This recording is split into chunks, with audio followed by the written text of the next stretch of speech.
The 13-year-old girl's whisper cut through the darkness like a knife. "I'm too young to be a wife." Those 7 words would force a widowed rancher to choose between the law and his conscience, between safety and salvation. In 3 days, powerful men would come to claim her as property. In 3 days, Ethan Cole would have to decide if one child's life was worth losing everything he'd built.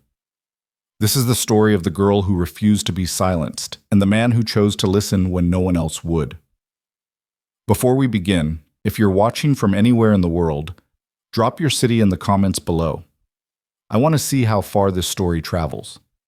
And if this story moves you, hit that like button and stay until the end. You won't regret it. The sun was dying over the Montana Territory, bleeding crimson across the horizon like a wound that wouldn't close. Ethan Cole stood on the porch of his ranch house, one weathered hand resting on the post that had held up this roof for 15 years. Through his wedding, through his wife's death, through seasons of plenty and drought alike. The wood was smooth under his palm, worn down by the same hand that now gripped it, seeking something solid in a world that had proven anything but. He was 43 years old, though the frontier had a way of adding years to a man that didn't show in numbers. His face was carved with lines earned honest, squinting into too many sunrises, weathering too many storms, burying too many hopes in soil that sometimes gave back and sometimes just took. His dark hair had gone silver at the temples, and his beard, which he kept trimmed short, showed more gray than he cared to admit. But his eyes, pale blue like winter sky, those hadn't dimmed. They just learned to see harder truths. The ranch stretched out before him in the fading light, 200 acres of grazing land, a barn that stood straight and true, fences he'd mended so many times he knew every post by memory, and a small herd of cattle that represented everything he'd worked for since coming west as a young man, with nothing but ambition and a borrowed horse. It wasn't empire, but it was his. Built with his own hands, maintained by his own sweat, defended by his own stubborn refusal to let the land break him the way it broke so many others. Sarah had loved this view. She'd stand right here, same spot, her hand in his, and talk about the children they'd fill this house with, the life they'd build together. That was before the fever took her, before the silence moved in and made itself at home in every corner of the house they'd shared. 3 years gone, and sometimes he still turned to say something to her before remembering the empty space beside him. The land had given him purpose when grief tried to take it away. There was always something that needed doing: a fence to mend, a roof to patch, cattle to tend, hay to cut. The work kept his hands busy and his mind from wandering too far into the darkness. Most days, it was enough. The evening was settling in peaceful, the kind of quiet that made a man think he might sleep without dreams tonight. Then he saw it, a dark shape moving along the ridge road, materializing out of the dust and distance like something conjured from the failing light itself. A wagon, single horse, moving faster than was wise on a road that could turn treacherous in the dusk. Even from a distance, Ethan could see the desperation in how the driver pushed the animal, the way the wagon lurched and swayed over ruts that should have been taken slow. His hand moved instinctively to the rifle that leaned against the porch rail. Not raising it, not yet, but knowing where it was. Out here, you learn to measure trouble by how fast it came at you, and this was coming fast. The wagon turned off the main road onto his property without hesitation, as if the driver knew exactly where she was headed. And it was a she. He could see that now as the wagon drew closer. A woman, thin and bent forward, dressed in dark clothes that had seen better days. Not young, but not old enough to be driving this hard unless something was chasing her that couldn't be seen. Ethan stepped off the porch, his boots hitting the packed earth with soft thuds. He didn't pick up the rifle, but he didn't move away from it either. His hand stayed loose at his side, ready. The wagon rolled into his yard and stopped 20 feet from where he stood. The horse was lathered, breathing hard, its head hanging low. Whoever this woman was, she'd pushed the animal to its limits and maybe beyond. That alone told him something was badly wrong. The woman sat frozen on the bench, her hands still gripping the rein so tight her knuckles showed white even in the dimming light. She was maybe 50, with a face that had known hard work and harder choices. Her eyes, when they finally met his, carried a plea that words hadn't yet formed. "Ma'am," Ethan said, his voice level and calm. "You're on private property." She flinched at his words but didn't look away. I know whose land this is, Mr. Cole. I came here because I heard you were a decent man. I'm praying to God that's true. Decent enough not to turn away someone in need, he replied. What kind of trouble are you running from? Not running from, she said, her voice cracking. Running to. I didn't know where else. She stopped, swallowed hard, and tried again. My name is Ruth Brennan. I've come from Silver Creek, 3 days hard riding, and I've brought someone who needs help more than anyone I've ever known. It was only then that Ethan noticed the shape in the back of the wagon, small, hunched beneath a blanket, so still he'd mistaken it for cargo. As he watched, the blanket moved, not wind, but breath. Who's with you? He asked, his voice quieter now. Ruth Brennan's face crumpled, and for a moment Ethan thought she might cry, but she pulled herself together with visible effort, straightening her spine and lifting her chin. My niece. Her name is Mara. She's 13 years old, and 3 days from now she's supposed to become a wife. The words landed like stones in still water, sending ripples through everything Ethan thought he understood about the evening. Supposed to? Sold, Ruth said, and now the tears did come, tracking down her weathered cheeks. Her father sold her to pay a debt, $500 to a man named Marcus Brennan, no relation, though he shares our name like it's some kind of sick joke. He's 52 years old, owns half of Silver Creek, and he's mean as a snake when he doesn't get what he wants. The marriage is set for Saturday. There's a contract signed and witnessed. Legal, they say. Binding. Ethan's jaw tightened. He'd heard of such things. Child brides sold or traded like livestock, all dressed up in the language of marriage and family honor to hide what it really was. But hearing about it and having it arrive in a wagon on his property were two different things entirely. Where's her father now? Dead drunk in Silver Creek, I imagine. Or counting his money, maybe both. Ruth's voice had gone hard. He's my brother, God help me, but I can't defend this. I won't. When I heard what he'd done, when I saw Mara's face, I took her. In the night. Left a note saying we'd gone to visit family in the next county. Bought us maybe 3 days before Marcus figures out what happened and comes looking.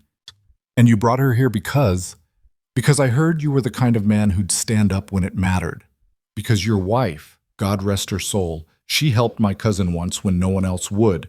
Because I'm desperate, Mr. Cole, and desperation makes you believe in the goodness of strangers when you've got no other choice left.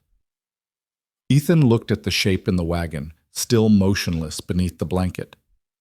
The girl, she's willing to run? She's terrified, Ruth said, but she told me something when I came to take her. She said, I'm too young to be a wife, Aunt Ruth. Just like that. 13 years old, and she knew exactly what was being done to her, knew it was wrong, and had the courage to say it out loud. The sun had dropped below the horizon now, leaving only the purple-gray light of dusk. In the shadows, Ethan couldn't make out the details of the girl's face, but he could see her eyes, wide and dark, and watching him with the kind of intensity that comes from having your entire life balanced on the decision of a stranger. Every practical bone in his body told him to say no, to give them food and water, point them toward the next county, maybe even loan them money for a fresh start somewhere far from here. Getting involved in this would bring trouble to his door, the kind of trouble that didn't knock politely. Marcus Brennan sounded like a man with money and power, the kind who'd use both to get what he claimed was his by right and contract. Standing against that would mean risking everything Ethan had built. But Sarah's voice echoed in his memory, something she'd said when they were still young and full of certainty about how the world should work. If you can help and you don't, you're just as guilty as the ones doing harm. He thought it was naive when she said it, young person's idealism that would get ground down by reality soon enough. But Sarah had never let reality grind her down, not even at the end. She'd held on to that belief like a rope in a flood, and it had made her the best person he'd ever known.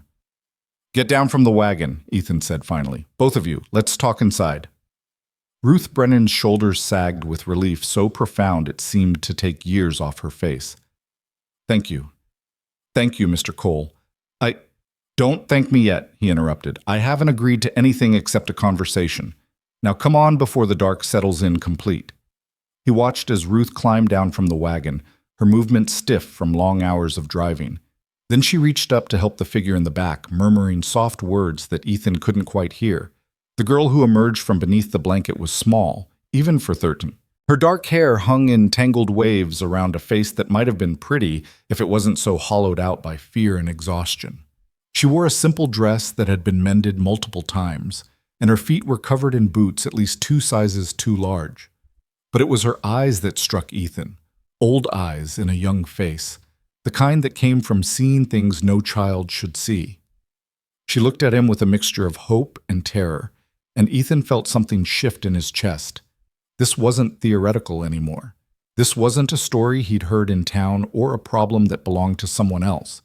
This was a child standing in his yard, silent and shaking, asking without words if he was the kind of man who'd help or the kind who'd look away. "Come on," he said, gentler this time. "Let's get you inside where it's warm." The girl took one step forward, then stopped. Her mouth opened, closed, opened again. When she finally spoke, her voice was so quiet, Ethan had to lean in to hear it. "Are you going to make me go back?" 7 words. That's all it took to settle the question completely. "No," Ethan said. "I'm not going to make you go back." Her eyes filled with tears, but she blinked them away fiercely, as if crying would somehow make her less credible, less worthy of help. She nodded once, sharp and decisive, then followed her aunt toward the house.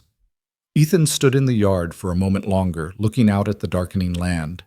Somewhere out there, 3 days' ride away, a powerful man was expecting to take possession of his purchased bride.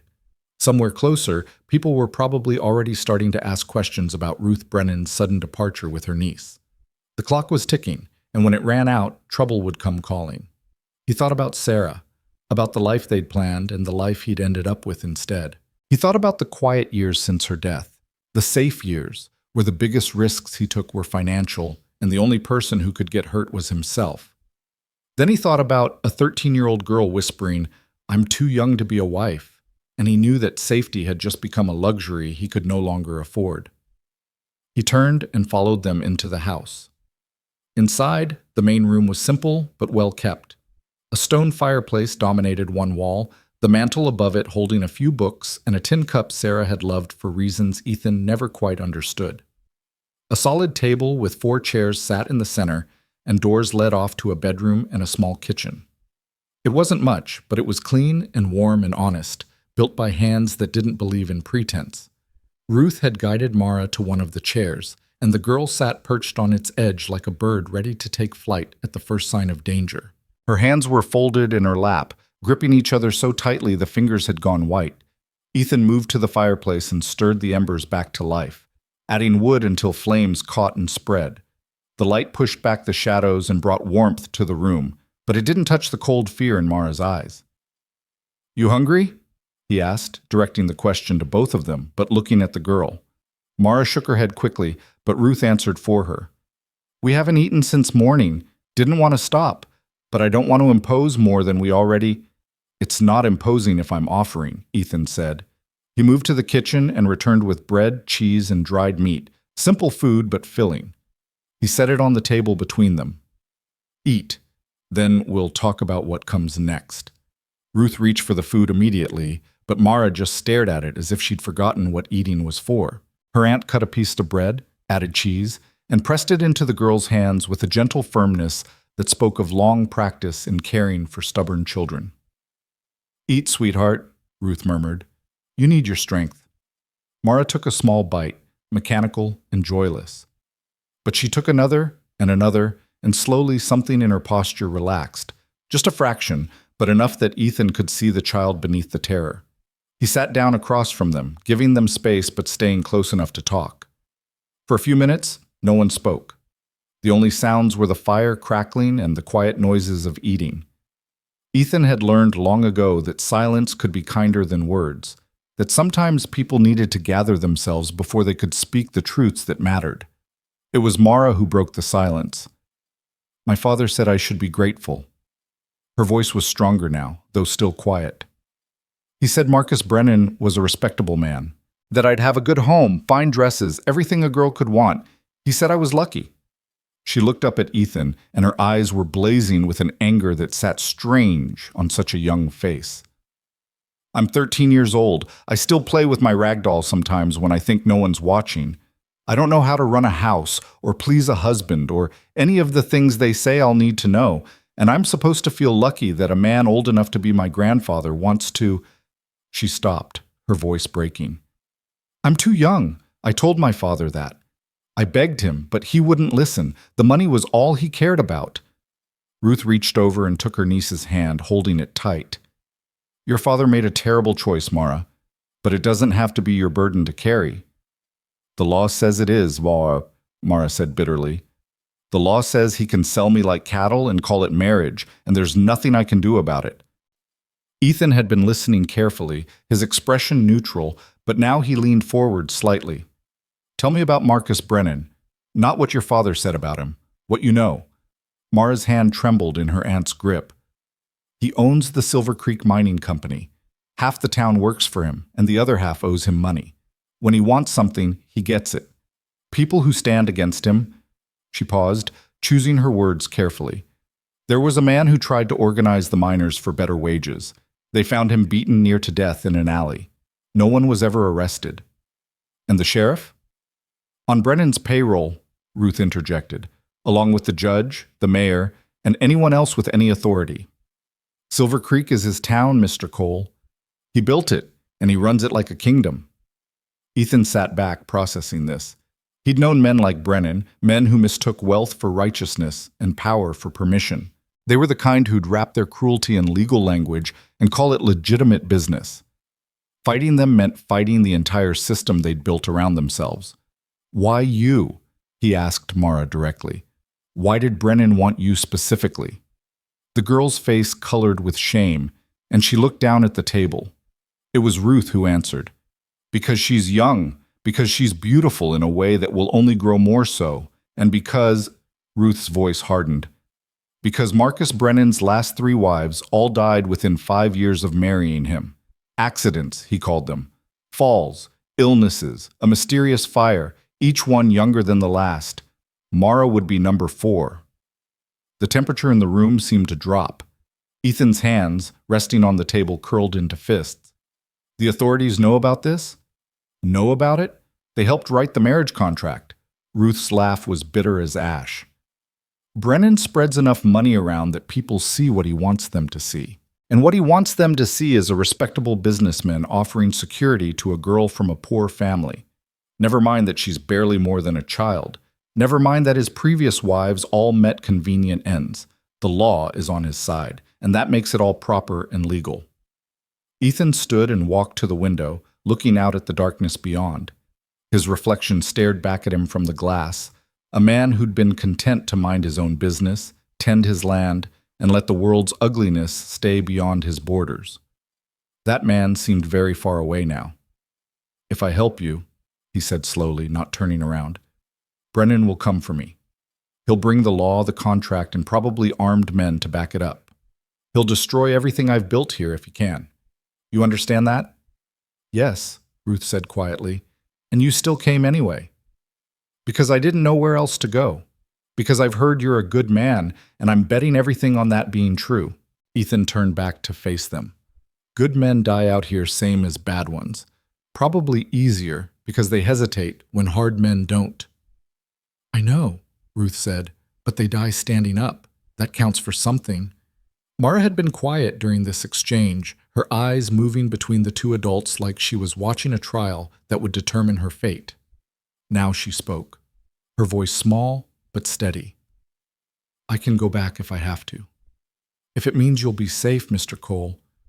I don't want anyone to get hurt because of me." It was the bravery in her voice that broke something in Ethan. This child, terrified and alone, offering to sacrifice herself to protect a stranger. That kind of courage deserved to be answered with courage, not calculation. "You're not going back," he said firmly. "Not to Brennan, not to your father, not to anyone who'd treat you like property.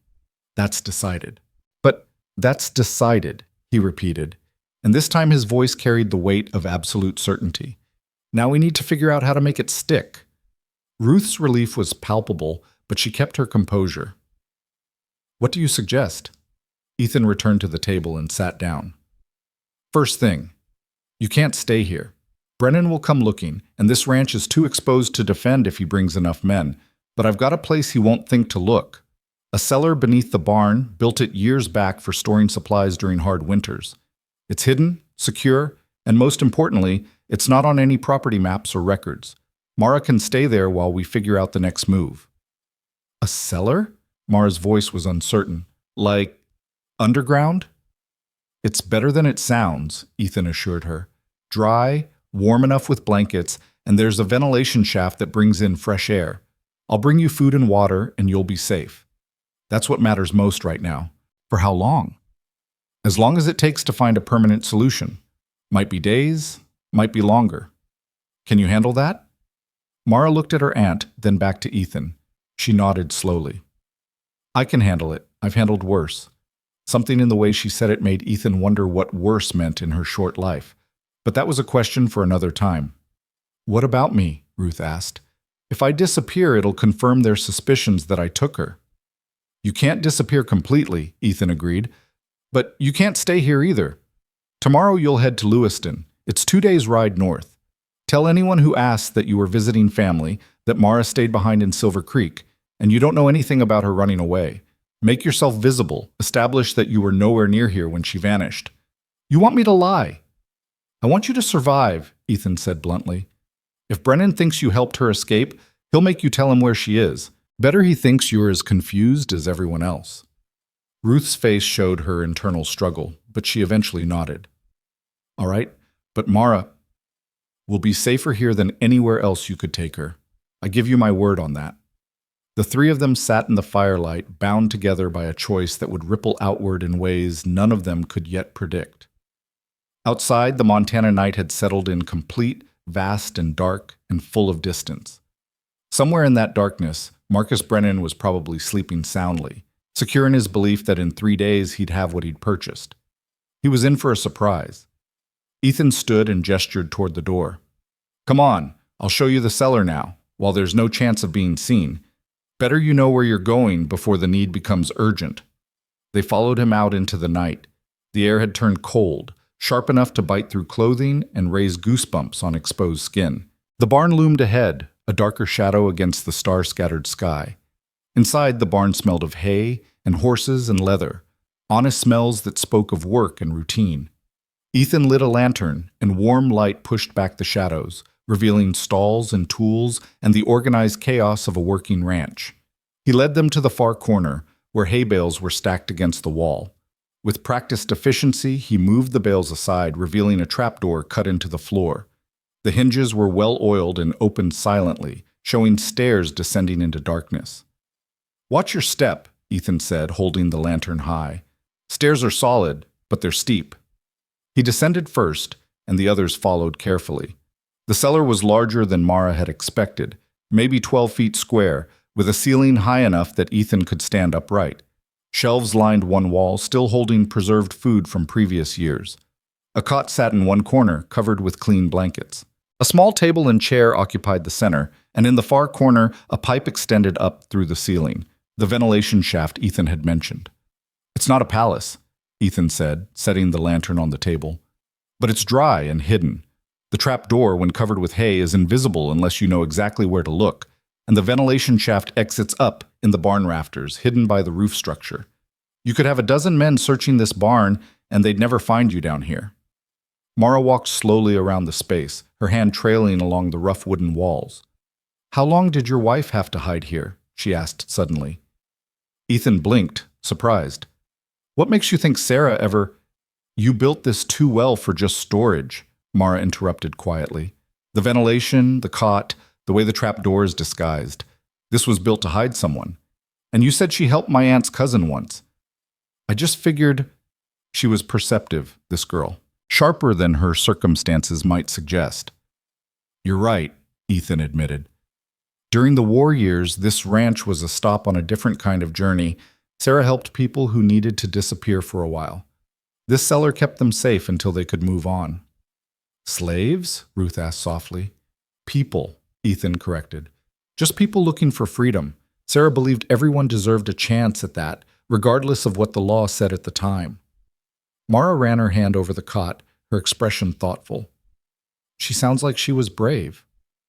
She was the bravest person I ever knew, Ethan said. And if she were here now, she'd be helping you without a moment's hesitation. So that's what I'm going to do. The girl looked up at him, and for the first time since arriving, something like hope flickered in her eyes. Thank you, Mr. Cole. I know you don't have to do this. I know it's dangerous. But thank you. Call me Ethan, he said. We're past formalities now. And you don't need to thank me for doing what's right. That's just basic human decency, even if it's become rare enough to seem special. They returned to the house, and Ethan prepared bedding for them in the main room. Ruth on the cot he dragged in from the storage room, Mara wrapped in blankets by the fire. He retreated to his own bedroom but didn't undress. He lay on top of the covers, fully clothed, watching shadows dance on the ceiling and thinking about the choice he'd made. In 3 days, Marcus Brennan would realize his bride was gone. In 3 days, questions would be asked and searches would begin. In 3 days, everything would change. But tonight, a 13-year-old girl was sleeping safe and warm instead of lying awake in terror about a wedding that should never happen. Tonight, that was enough. He closed his eyes, but sleep was a long time coming. When it finally did, he dreamed of Sarah standing on the porch, her hand raised in farewell, her voice carrying on the wind. If you can help and you don't, you're just as guilty as the ones doing harm. He woke before dawn, as he always did, to find Ruth already up and making coffee with the supplies she'd found in his kitchen.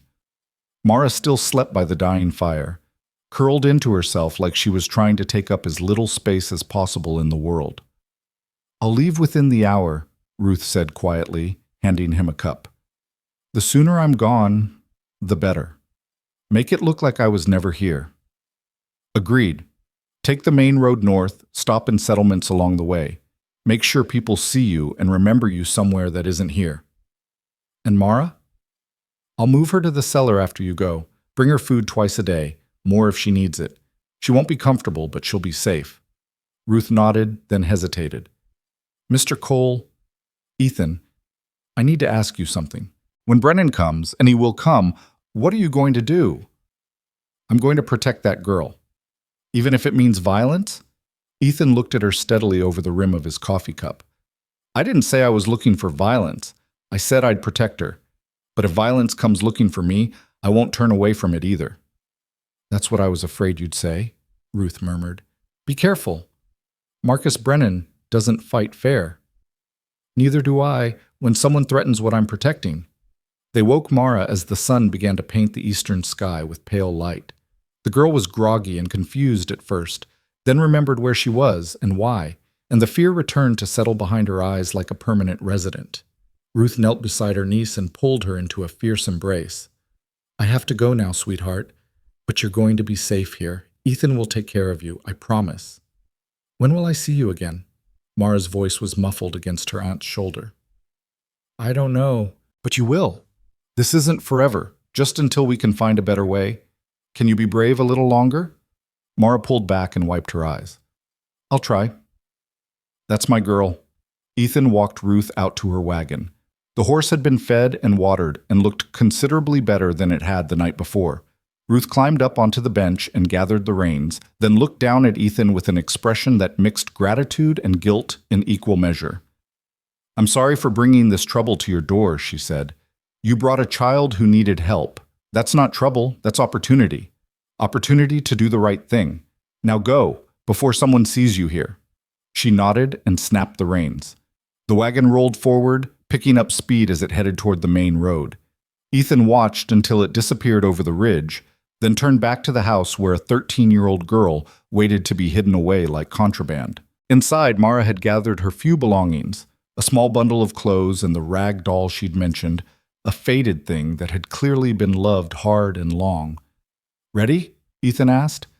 She nodded, clutching the doll to her chest. Will I really be safe in the cellar? As safe as I can make you. No one knows it exists except me and now you. Even if they search the barn, and they will, they won't find you unless I tell them where to look. And I won't. Why? The question came out small and confused.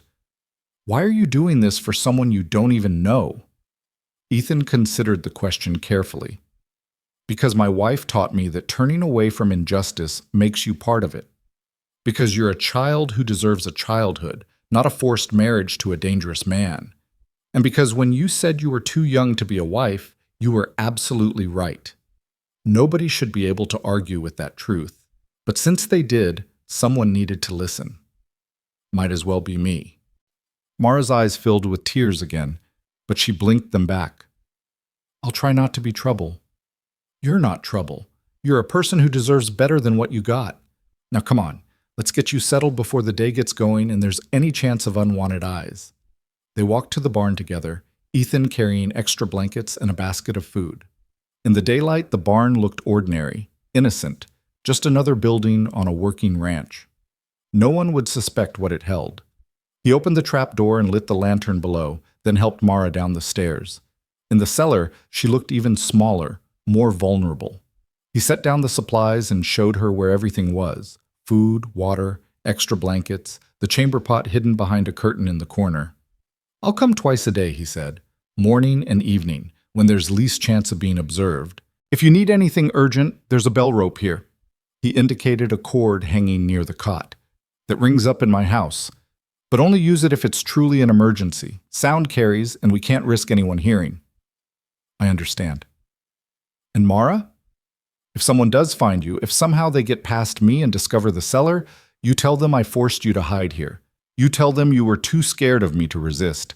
You make me the villain, understand? Don't protect me. But that would be a lie. It would be a lie that might save your life. Promise me. She hesitated, then nodded reluctantly. I promise. Good girl. He turned to leave, then paused at the bottom of the stairs. One more thing. What you said last night about being too young to be a wife? Don't ever let anyone convince you that knowing your own worth is wrong.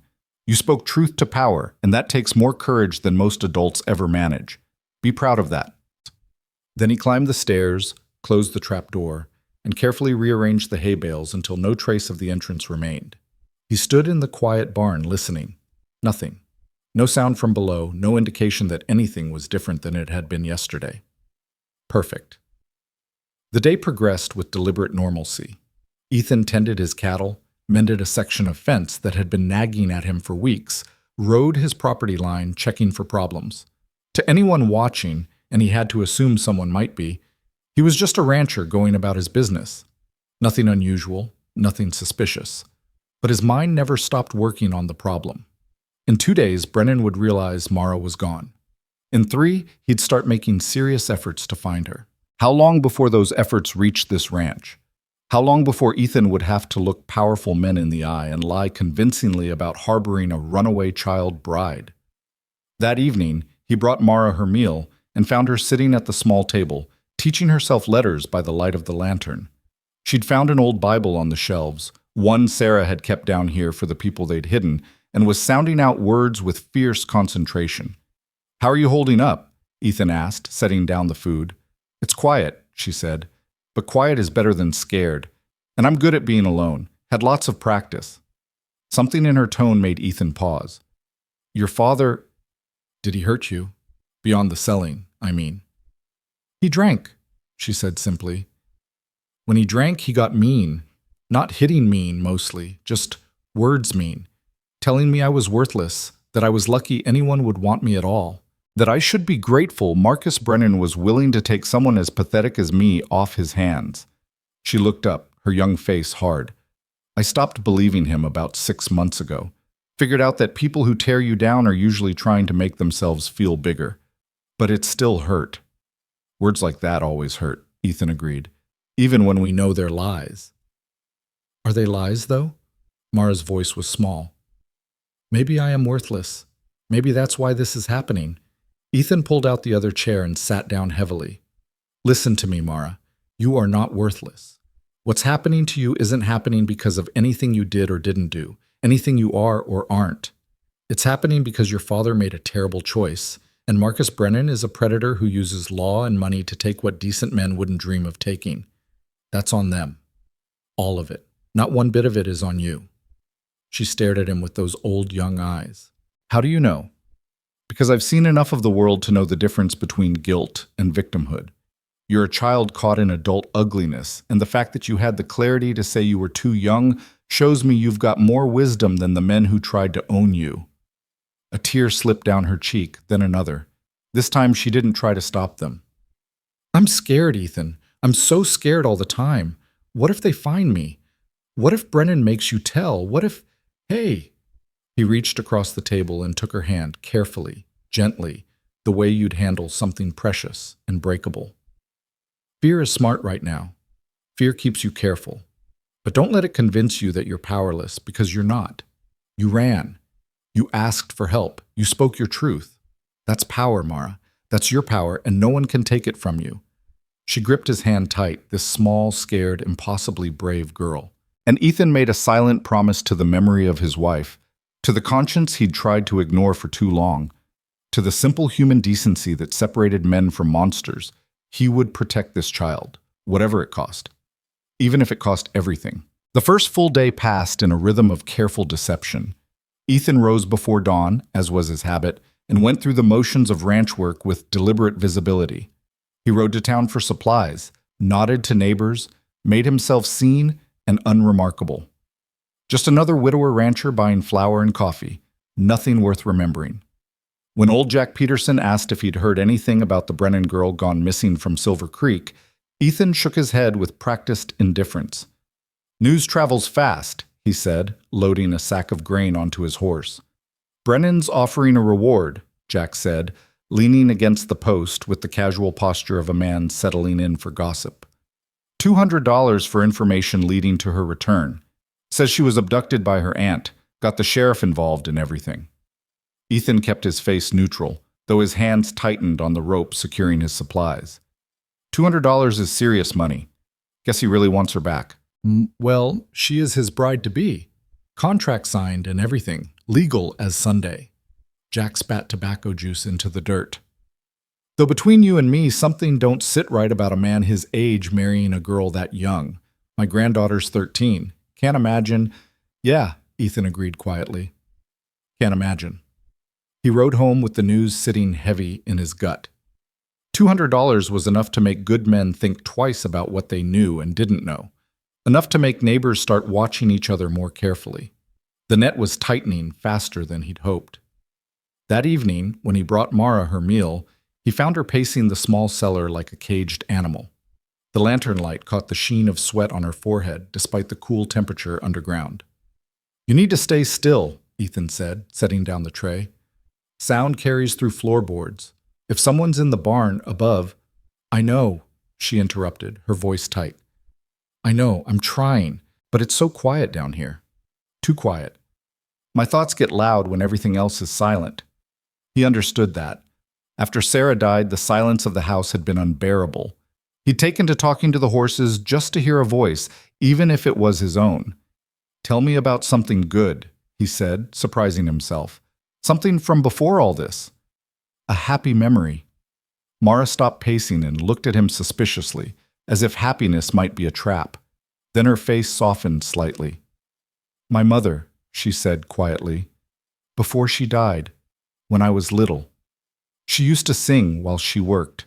Didn't matter what she was doing, cooking, washing, mending, she always sang. My father hated it, said it gave him headaches, but I loved it. Do you remember any of the songs?" "Some. Mostly just the feeling of them, like being wrapped in something warm and safe." Her voice cracked. "She died when I was 7. Fever took her in 3 days. After that, my father stopped being whatever good thing he might have been before. Started drinking more, working less. Started looking at me like I was a burden he couldn't wait to be rid of." Ethan lowered himself onto the bottom step, giving her space but staying present. "My wife used to sing too. Couldn't carry a tune in a bucket, but she sang anyway. Drove the cattle half crazy, but it made her happy. That's what I miss most, I think. Not the perfect things about her, but the real things. The things that made her human." "How long has she been gone?" 3 years. Sometimes it feels like yesterday. Sometimes it feels like forever." Mara sat down on the cot, her small frame seeming to collapse in on itself. "Does it get easier?" "Yes and no. The sharp edges of grief wear down over time. But there's always a space where someone used to be. You learn to walk around it instead of falling into it every day. That's not the same as easy, but it's better than the beginning. They sat in companionable silence for a moment, two people bound by loss and circumstance. Then Mara asked the question that had clearly been eating at her. When they come, and they will come, what are you going to tell them? The truth, Ethan said, that I don't know where you are. But that's a lie. No, it's selective honesty. I know where you are in this moment, in this cellar. But I don't know where the girl they're looking for is, because that girl, the one they think they own, the one they believe has no choice, she doesn't exist. You're not property. You're not a bride. You're a child who deserves safety. That's who you really are. And I genuinely don't know where their fictional version of you is gone. A small smile touched Mara's lips. That's a very complicated way of lying. That's a very simple way of protecting the truth that matters. He stood, brushing dust from his pants. Try to rest. Tomorrow might be harder. He was right. The next morning, Ethan was mending fence line when he saw riders approaching. 3 of them, moving with purpose across his land like they had every right to be there. He set down his tools and waited, one hand resting casually on the fence post, the other near the pistol he'd started carrying since Mara arrived. The lead rider was a man Ethan recognized from previous trips to Silver Creek, Sheriff Wade Cunningham, a weathered man in his 50s whose badge had long ago stopped meaning justice and started meaning whoever paid the most. Flanking him were 2 men Ethan didn't know, but their type was familiar enough. Hired muscle, the kind who'd follow orders without asking questions as long as the money was good. "Mr. Cole," the sheriff said, reining in his horse 10 feet away. Close enough to talk, far enough to draw if needed. "Appreciate a moment of your time." "Sheriff," Ethan replied evenly, "you're a fair distance from Silver Creek. What brings you to my land?" "Looking for a missing girl. Mara Brennan. 13 years old, dark hair, thin build. Her father says she was taken by her aunt, Ruth Brennan. You know either of these women?" "Can't say I do. Why would they be here?" Cunningham's eyes were sharp despite the casual drawl in his voice. "Ruth Brennan left Silver Creek 3 days ago with the girl. Told folks she was visiting family, but the girl never came back. We've been checking ranches in a wide radius. Yours came up." "Came up how?" "Your wife had a reputation for helping people who didn't want to be found. Figured maybe that reputation survived her." Ethan felt anger flash hot in his chest but kept it from his face. "My wife helped people who deserved help. She's been dead 3 years. Whatever she did then has nothing to do with now." "So you're saying you haven't seen this girl or her aunt?" "I'm saying I live alone, work alone, and mind my own business. If someone came through my property, I didn't see them." One of the hired men shifted in his saddle. "You mind if we look around, just to be thorough?" "Actually, I do mind," Ethan said pleasantly. "You've got no warrant, no cause, and no right to search my property. So unless you're planning to tell me I'm under arrest for something, I'd appreciate you getting on with your ride elsewhere." The sheriff's jaw tightened. "Mr. Cole, I'm trying to be reasonable here. There's a girl missing, and her family wants her back. If you know something, her family," Ethan interrupted, "is the one who sold her to a man 40 years her senior. Maybe instead of harassing ranchers, you should be asking why a father would do that to his own child." The temperature of the conversation dropped several degrees. The hired men's hands drifted toward their weapons, and Cunningham's face went hard. "That's a legal marriage contract, witnessed and signed. What you're suggesting sounds an awful lot like interference with a lawful arrangement. What I'm suggesting is that some things are wrong even when they're legal. But that's philosophy, Sheriff, and I'm just a simple rancher. So unless you've got actual business here, I've got work to do." For a long moment, the standoff held. Ethan could feel the tension like a living thing, could see the calculations running behind Cunningham's eyes. How much trouble was it worth to push this? How much did Brennan want the girl back? How much was Ethan Cole willing to risk? Finally, Cunningham nodded slowly. "We'll be on our way. But Mr. Cole, if you do happen to see or hear anything about this girl, there's a reward being offered, $200. That's a lot of money for information." "I'll keep that in mind," Ethan said, "though I've found that some money comes with strings attached that aren't worth the tying." The sheriff touched his hat brim in a mockery of politeness. "Good day, Mr. Cole. I'm sure we'll be seeing each other again soon." They rode off, but Ethan noticed they didn't head directly back toward Silver Creek. Instead, they circled around, taking a route that would let them observe his ranch from different angles, checking for signs of recent visitors, fresh tracks, anything that might contradict his story. He forced himself to continue working, to not look toward the barn, to maintain the fiction of a man with nothing to hide. But his heart was hammering, and sweat that had nothing to do with physical labor dampened his shirt. That had been close. Too close. And they'd be back, probably with more men and less courtesy. That evening, when he descended into the cellar, he found Mara pressed into the far corner, her knees drawn up to her chest, her eyes wide with terror. "I heard voices," she whispered. "Up above, in the barn. Someone was searching. I heard footsteps right over my head." Ethan cursed silently.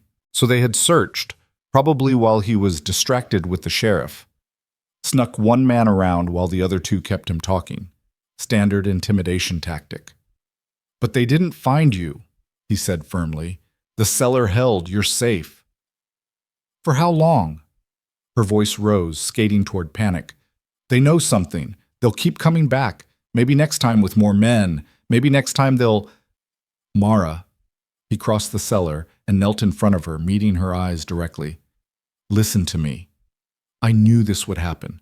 I knew they'd come looking, and I'm still here, still protecting you. That hasn't changed." "But you heard them. They're watching you now. How are you supposed to bring me food if they're watching? How am I supposed to stay hidden if they keep searching?" These were good questions, practical questions, the kind that kept people alive in dangerous situations. The fact that she could think them despite her fear told Ethan she was stronger than she knew. "We adapt," he said simply. "I'll vary the times I come to the barn. Sometimes morning, sometimes evening, sometimes middle of the day. Make it look random, like normal ranch work. And I'll set up a signal system. If it's safe to talk, I'll whistle a specific tune before I open the trap door. If you hear anything else, you stay absolutely silent. Can you do that?" She nodded, though her whole body was trembling. "What was the sheriff like? Did he believe you?"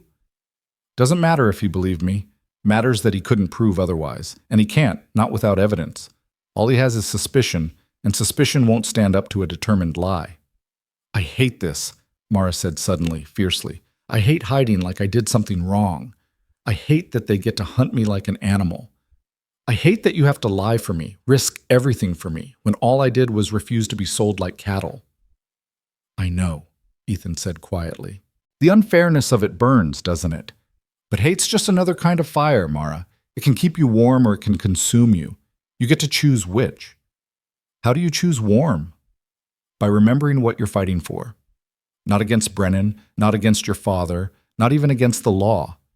You're fighting for yourself, for your right to have a childhood, a future, choices. That's worth fighting for without letting the anger poison you." She uncurled slightly, her breathing slowing toward normal. "You sound like you've done this before. The fighting, I mean. Different fight, same principle. During the war years, my wife and I helped people escape bondage. We lied to authorities, hid fugitives, risked hanging if we were caught. Sarah used to say that some laws are so unjust that breaking them is the only moral choice. I didn't always agree with her, thought she was too idealistic, too willing to risk what we'd built. But she was right, and I'm going to honor her memory by being right this time too." Mara studied him with those disconcerting old young eyes. "You must have loved her very much." "More than I knew how to say when she was alive. Funny how death clarifies things.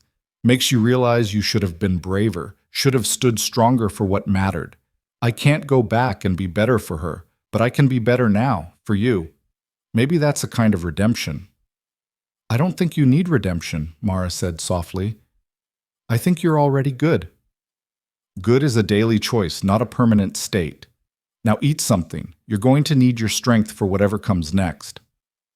What came next was a week of escalating tension. Ethan spotted riders on distant ridges, watching his property through spyglasses. Twice more men came asking questions. Different men, but the same suspicion in their eyes. The reward increased to $300, then $400. Word spread through the territory that Marcus Brennan wanted his bride back and would pay handsomely for her return. Ethan varied his routine, making himself unpredictable. Some days he worked from dawn to dusk without visiting the cellar at all, leaving food and water in quantities that would last. Other days he went to the barn multiple times, always with legitimate reasons that would make sense to watching eyes.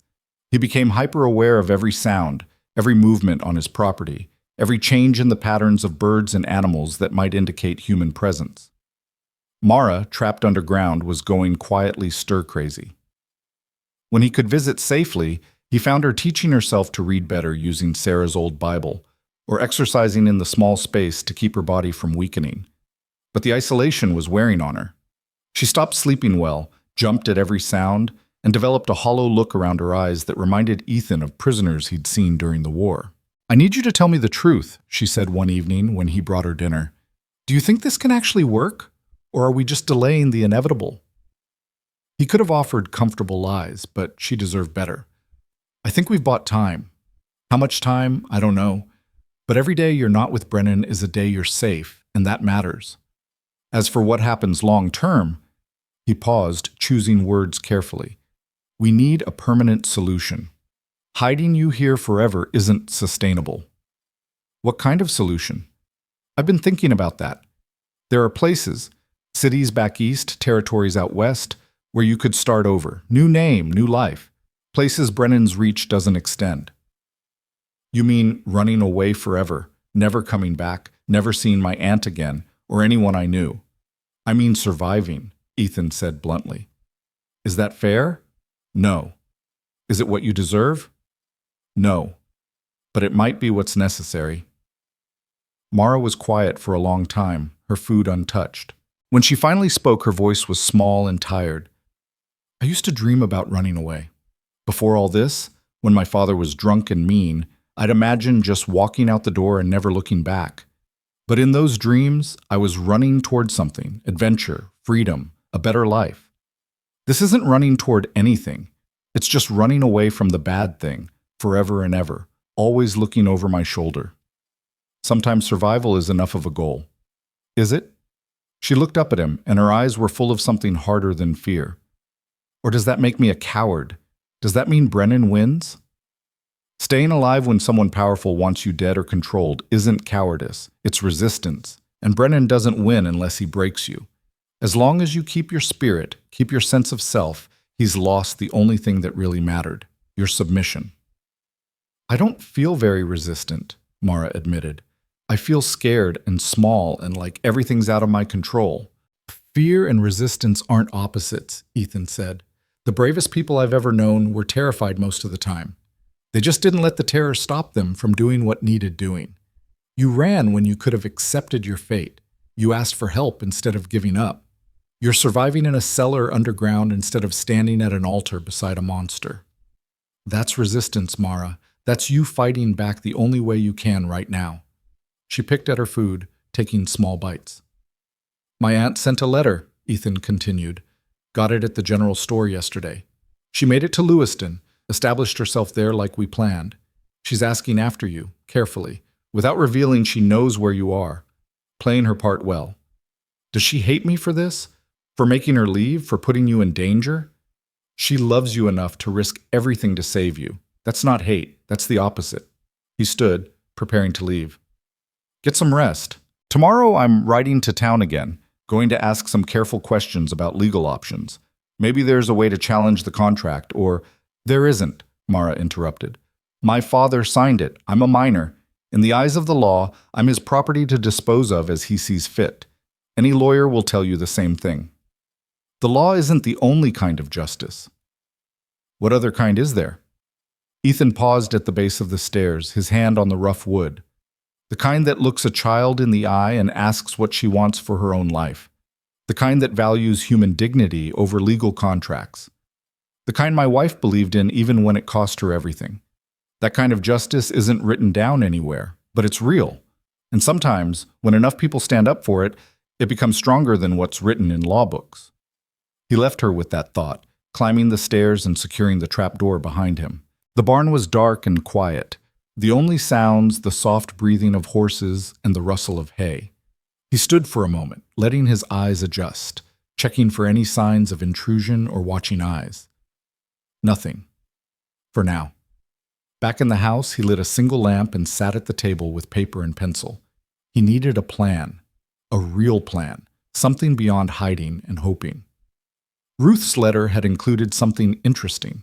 A mention of a woman in Helena, a reformer who'd been making noise about children's rights and the legality of child marriages. Margaret Flynn, she was called. Known for taking on cases that other lawyers wouldn't touch, for believing that justice and law weren't always the same thing.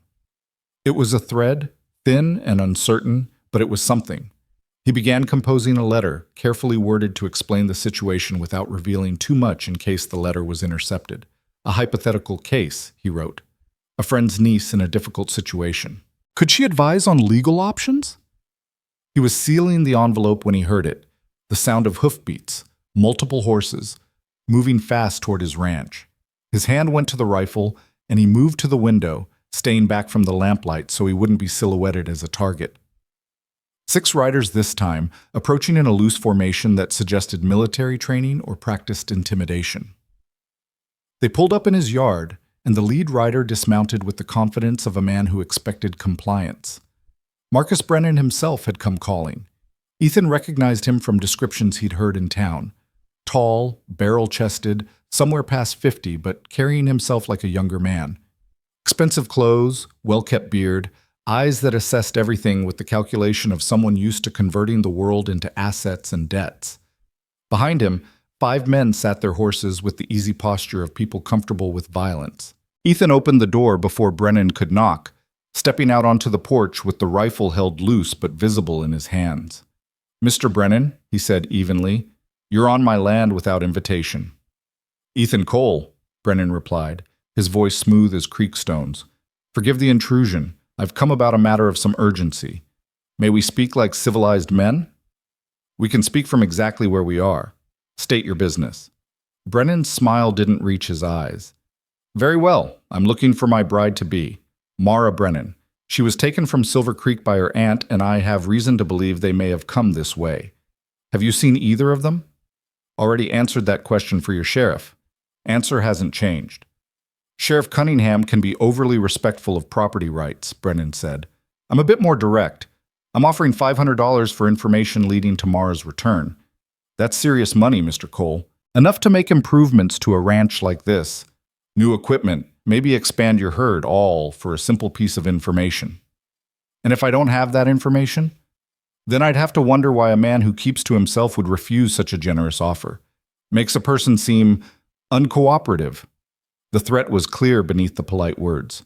Ethan had dealt with men like Brennan before, men who believed their wealth entitled them to anything they wanted, who saw resistance as a personal insult that needed correcting. "I appreciate the offer," Ethan said carefully, "but I can't sell what I don't have. Now, unless you've got legal grounds to search my property, I'd appreciate you and your men moving along." Brennan's expression hardened.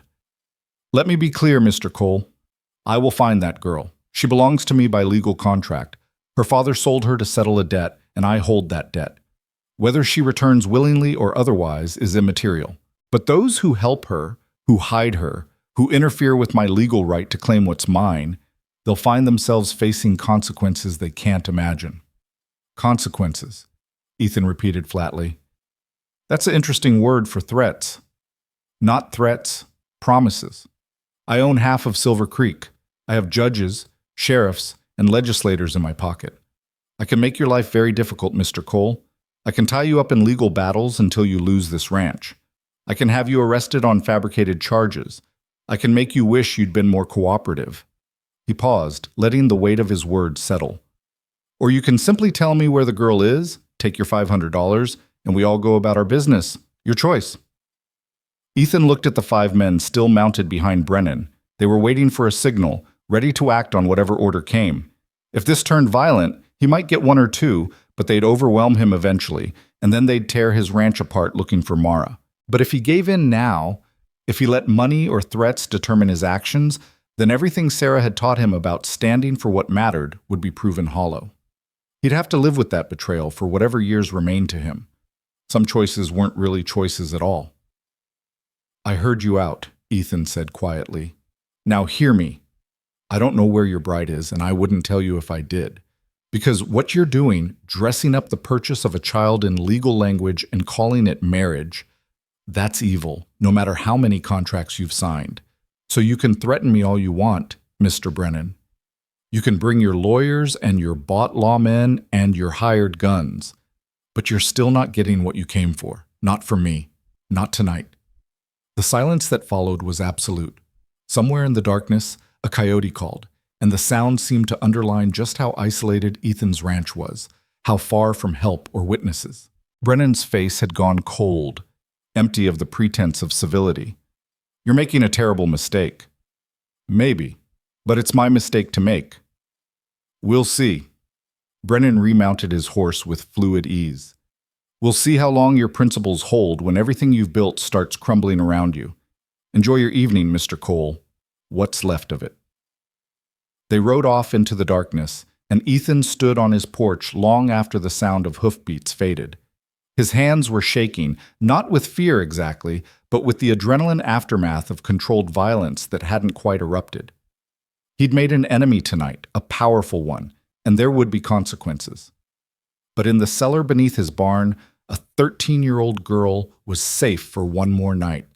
And somehow, that balanced the scales in a way money and threats never could. He went inside, checked the rifle's ammunition, and tried to sleep. Tomorrow would bring its own troubles.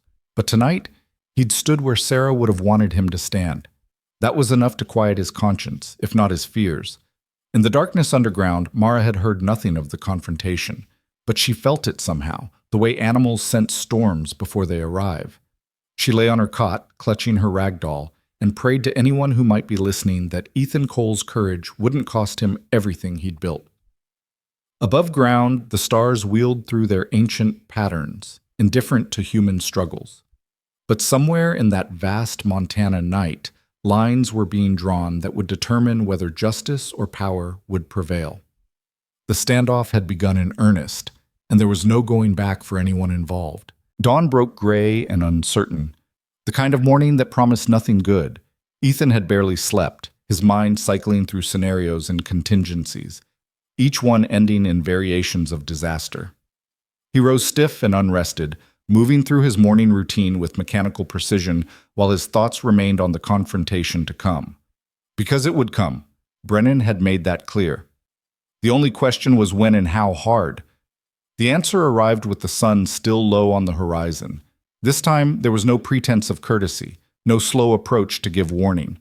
A dozen riders came fast over the ridge, kicking up dust that hung in the still morning air like a declaration of intent. Ethan watched them from his porch, the rifle already in his hands, his body positioned where it could move quickly in any direction. He'd prepared for this through the sleepless night, moving certain items from the house to safer locations, making sure the barn showed no signs of recent disturbance, checking and rechecking that the cellar's trap door was invisible beneath its covering of hay.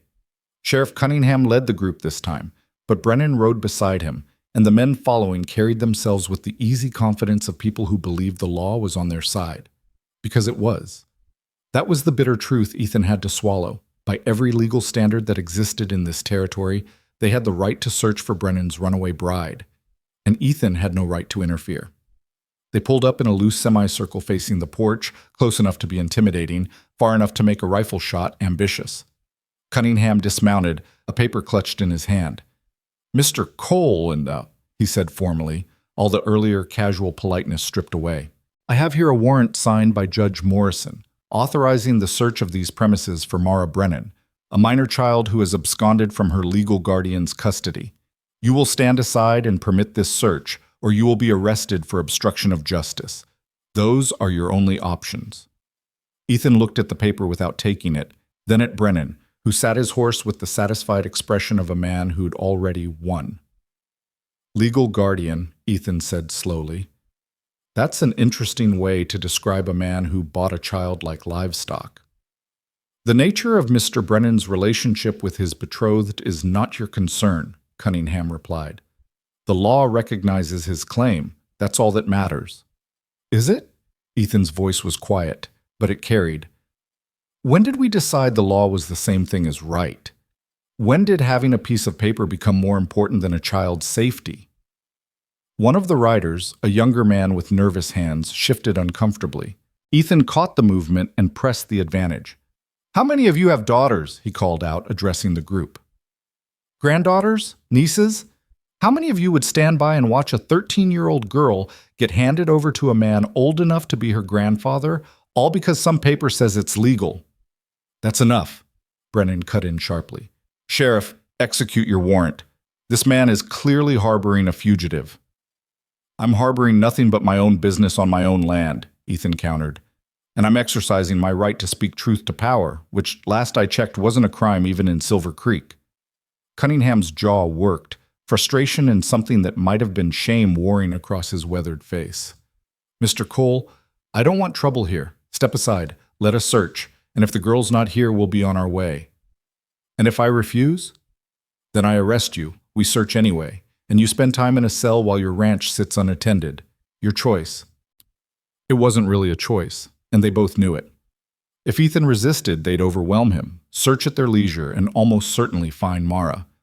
But if he cooperated, let them search under his watchful eye, there was a chance, slim but real, that the cellar's concealment would hold. He lowered the rifle slowly, deliberately. "Search if you must. But you touch nothing that isn't related to your warrant. You damage my property, I'll have legal recourse of my own." "Fair enough," Cunningham said, though his tone suggested he found nothing fair about any of this. The men dismounted and spread out with practiced efficiency. 4 went to the house, turning over furniture, checking closets, looking under beds. 3 searched the outbuildings, the chicken coop, the small smokehouse. That left 5 heading toward the barn, and Ethan's heart began hammering against his ribs like it wanted to escape. He followed them to the barn, forcing his pace to remain casual, unhurried. Inside, the horses nickered at the intrusion of strangers. The searchers began methodically working through the space, checking stalls, climbing into the loft, probing hay bales with long poles to ensure no one was hiding within. Ethan leaned against a support post, arms crossed, face carefully neutral. Every muscle in his body was tensed, ready. If they found the trap door, if Mara made a sound, if any detail betrayed her presence, he'd have seconds to act. What he'd do in those seconds, he didn't know. Attack armed men? Create a diversion? Die trying to protect a child he'd known for barely 2 weeks? Yes, something in him answered simply. Yes to all of it. One of the searchers, a thick-shouldered man with a scar bisecting his left eyebrow, approached the area where the trapdoor lay hidden. He began moving hay bales, methodical and thorough, getting closer with each one removed. Ethan's hand drifted toward his pistol, a movement so slight it might have been unconscious. The man shifted 3 bales, then 4. He was 2 feet from the trapdoor now. 1 more bale, and he'd see the outline of it in the floorboards, the slight depression where the door sat flush with the surrounding wood. "Find something?" Brennan's voice came from the barn entrance, sharp with anticipation. The scarred man paused, looking back. "Just checking thoroughly like you asked, Mr. Brennan. Lots of hay to move." "Then move it. We haven't got all day." The man bent to lift the next bale, the one directly atop the trapdoor, and Ethan's fingers closed around his pistol grip. Time seemed to stretch and slow, each second expanding into an eternity where every possible future branched and converged. In one future, the trapdoor was discovered and violence erupted. In another, Mara stayed hidden and everyone walked away. In a third, something Ethan couldn't predict changed everything. The scarred man's hands closed around the bale. He lifted, and as he did, one of the horses in the back stall let out a shrill whinny and began kicking at its door with enough force to shake the barn walls. The sound was explosive in the confined space, and every man jumped, hands going to weapons. "Easy!" Ethan called out, using the distraction to move toward the agitated horse. "She spooks at strangers. Let me calm her before she hurts herself." He moved past the scarred man, past the trap door that was now visible beneath where the bale had been. But the searcher's attention had shifted to the commotion, his eyes on the kicking horse rather than the floor beneath his feet.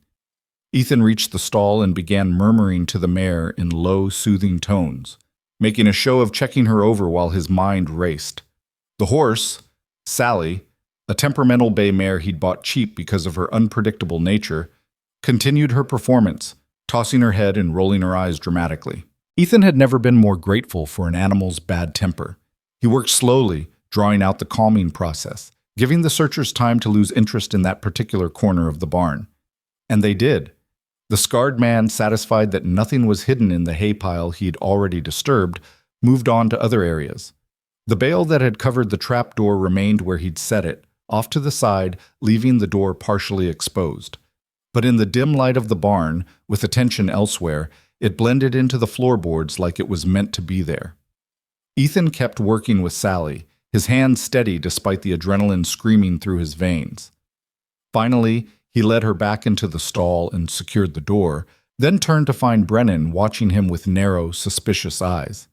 "Temperamental horse," Brennan observed. "Got her cheap for exactly that reason. Sometimes unpredictable is all a man can afford, or sometimes unpredictable is useful for creating diversions." They stared at each other across the barn, two men who understood exactly what game was being played. Brennan knew something was wrong here, could feel it the way predators sense hidden prey. But feeling and proving were different things, and without proof, even his considerable power had limits. "Search is complete, Mr. Brennan," one of the men called from the barn entrance. "No sign of the girl in any of the structures." "Search again," Brennan ordered. "We've been thorough."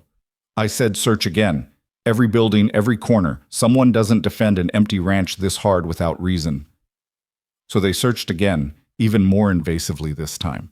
They pulled up floorboards in the house, checked the well, dug through the storage shed. In the barn, they moved every bale of hay, every tool, every piece of equipment. The scarred man even walked directly across the trapdoor twice, his boots thudding on the wood that concealed Mara's hiding place. But the cellar held. The trapdoor, built by Ethan's careful hands and designed to be invisible, remained undetected. And beneath it, Mara stayed absolutely silent, barely breathing, trusting that the man who'd promised to protect her knew what he was doing. 2 hours passed, then 3. The sun climbed higher and frustration began showing in the searchers' movements, the way they worked with less care and more violence, kicking at things rather than moving them. Finally, Cunningham approached Brennan, his face flushed from exertion. "She's not here, Marcus. We've torn this place apart twice over. If she was here, we'd have found her. Or he's hidden her too well. Or she was never here to begin with." The sheriff's tone had gone flat, tired. "I've executed your warrant. I've allowed a search far more invasive than the paper authorized. I've got a dozen witnesses who'll testify this ranch was thoroughly examined. I can't justify staying longer." Brennan's hands clenched and unclenched at his sides, his face mottled with anger. "She's here. I can feel it." Feelings don't hold up in court, even when you're the one who owns the judge. Cunningham's words came out sharper than he probably intended, and he quickly added, "We'll keep looking elsewhere. Expand the search radius, but we're done here." For a long moment, Brennan didn't move. Then he turned to Ethan, who'd been watching the entire process from the porch, and spoke with venomous clarity. "This isn't over, Cole. Not by a long shot. I will find her. And when I do, I'll remember everyone who stood in my way." "I'm sure you will," Ethan replied evenly. "Just like you remember your 3 previous wives, I imagine." The words landed like a slap. Several of the searchers looked at Brennan with new expressions: curiosity, wariness, even something that might have been disgust. The deaths of Brennan's wives were known facts in Silver Creek, but rarely spoken of directly. Bringing them up now, in front of his hired men, was a calculated insult that couldn't be ignored. Brennan's face went white with rage. He took 3 steps toward the porch, his hand moving toward his hip where a pistol rested. "You want to say that again?" Ethan didn't move, didn't reach for his own weapon, just met Brennan's eyes with calm certainty. "I think I was clear enough the first time. But if you need repetition, 3 wives, 3 convenient deaths, and now you want a 4th who's barely old enough to understand what marriage means. Makes a man wonder about your intentions." "You're calling me a murderer." "I'm observing facts and letting people draw their own conclusions." The standoff crystallized, everything else falling away until it was just 2 men and the violence simmering between them. The hired men shifted uneasily, unsure whether they were supposed to intervene or witness. Cunningham's hand moved to his own weapon, though whether to stop Brennan or back him up was unclear. Then a new voice cut through the tension like a blade. "That's enough." Everyone turned. A wagon had arrived while they were focused on each other, and from it stepped a woman Ethan had never seen before. She was perhaps 60, tall and straight-backed, dressed in dark traveling clothes that spoke of means and purpose. Her face was weathered but sharp, her eyes the kind that had seen through countless lies and wouldn't tolerate one more. "Who the hell are you?" Brennan demanded. "Margaret Flynn," she replied, walking toward them with the confidence of someone who expected to be obeyed. "Attorney at law, admitted to practice in Montana Territory and 3 other jurisdictions. I'm here regarding the matter of Mara Brennan and the questionable legality of her betrothal contract." Ethan felt something loosen in his chest. The letter he'd sent had found its mark faster than he'd dared hope. Margaret Flynn had actually come. Brennan's expression shifted from rage to calculation. "This is none of your concern, Mrs. Flynn. This is a family matter." "Miss Flynn," she corrected sharply.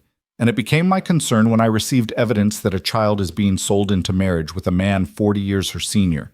The law has something to say about that, Mr. Brennan. So do I." "The law is on my side. I have a contract signed by her father, not by her, which brings up interesting questions about consent and the rights of minors to refuse arrangements made on their behalf." Flynn pulled a leather case from her wagon and extracted papers. "I've been doing research, Mr. Brennan, into your previous marriages, among other things. The pattern of young brides and untimely deaths is quite remarkable. Almost statistically impossible, one might say." The clearing had gone deadly quiet. Even the wind seemed to hold its breath. "You're treading on dangerous ground," Brennan said softly. "I've been treading on dangerous ground my entire career. It's where the interesting cases live." Flynn turned to Cunningham. "Sheriff, I'm formally requesting that you suspend any search for Mara Brennan until the legality of the marriage contract can be properly examined by a court not beholden to Mr. Brennan's financial interests." "I don't take orders from lawyers," Cunningham replied, but his voice lacked conviction. "You take orders from the law, and the law says a contract signed under duress involving a minor who cannot legally consent may be void. I have precedents from 3 territories and 1 state. Would you like to hear them?" The judge already approved. Judge Morrison, who coincidentally handles all of Mr. Brennan's business affairs and sits on the board of his mining company, hardly an impartial arbiter. Flynn's voice was crisp, factual, devastating. "I've already filed motions with the territorial court in Helena. Real judges, Mr. Brennan, ones who don't owe you money or favors." Brennan's face had gone from white to red, his hands trembling with suppressed fury. "You can't stop this. The contract is legal." "Is it?" Flynn interrupted. "Let's examine that claim. The bride is 13 years old, the groom is 52. The bride's father sold her to settle a gambling debt, making this more akin to human trafficking than a traditional marriage arrangement. The bride herself has fled rather than submit, which any reasonable court would interpret as a clear lack of consent. And the groom has a documented history of young wives meeting untimely ends, which suggests a pattern of predatory behavior that no court should endorse." She stepped closer to Brennan, her voice dropping to a tone that somehow carried more threat than shouting ever could. "I've dedicated my life to fighting men like you, Mr. Brennan, men who use wealth and power to purchase what should never be for sale. And I'm very, very good at what I do. So here's what's going to happen. You're going to withdraw your search. You're going to wait while the courts examine this contract with appropriate scrutiny.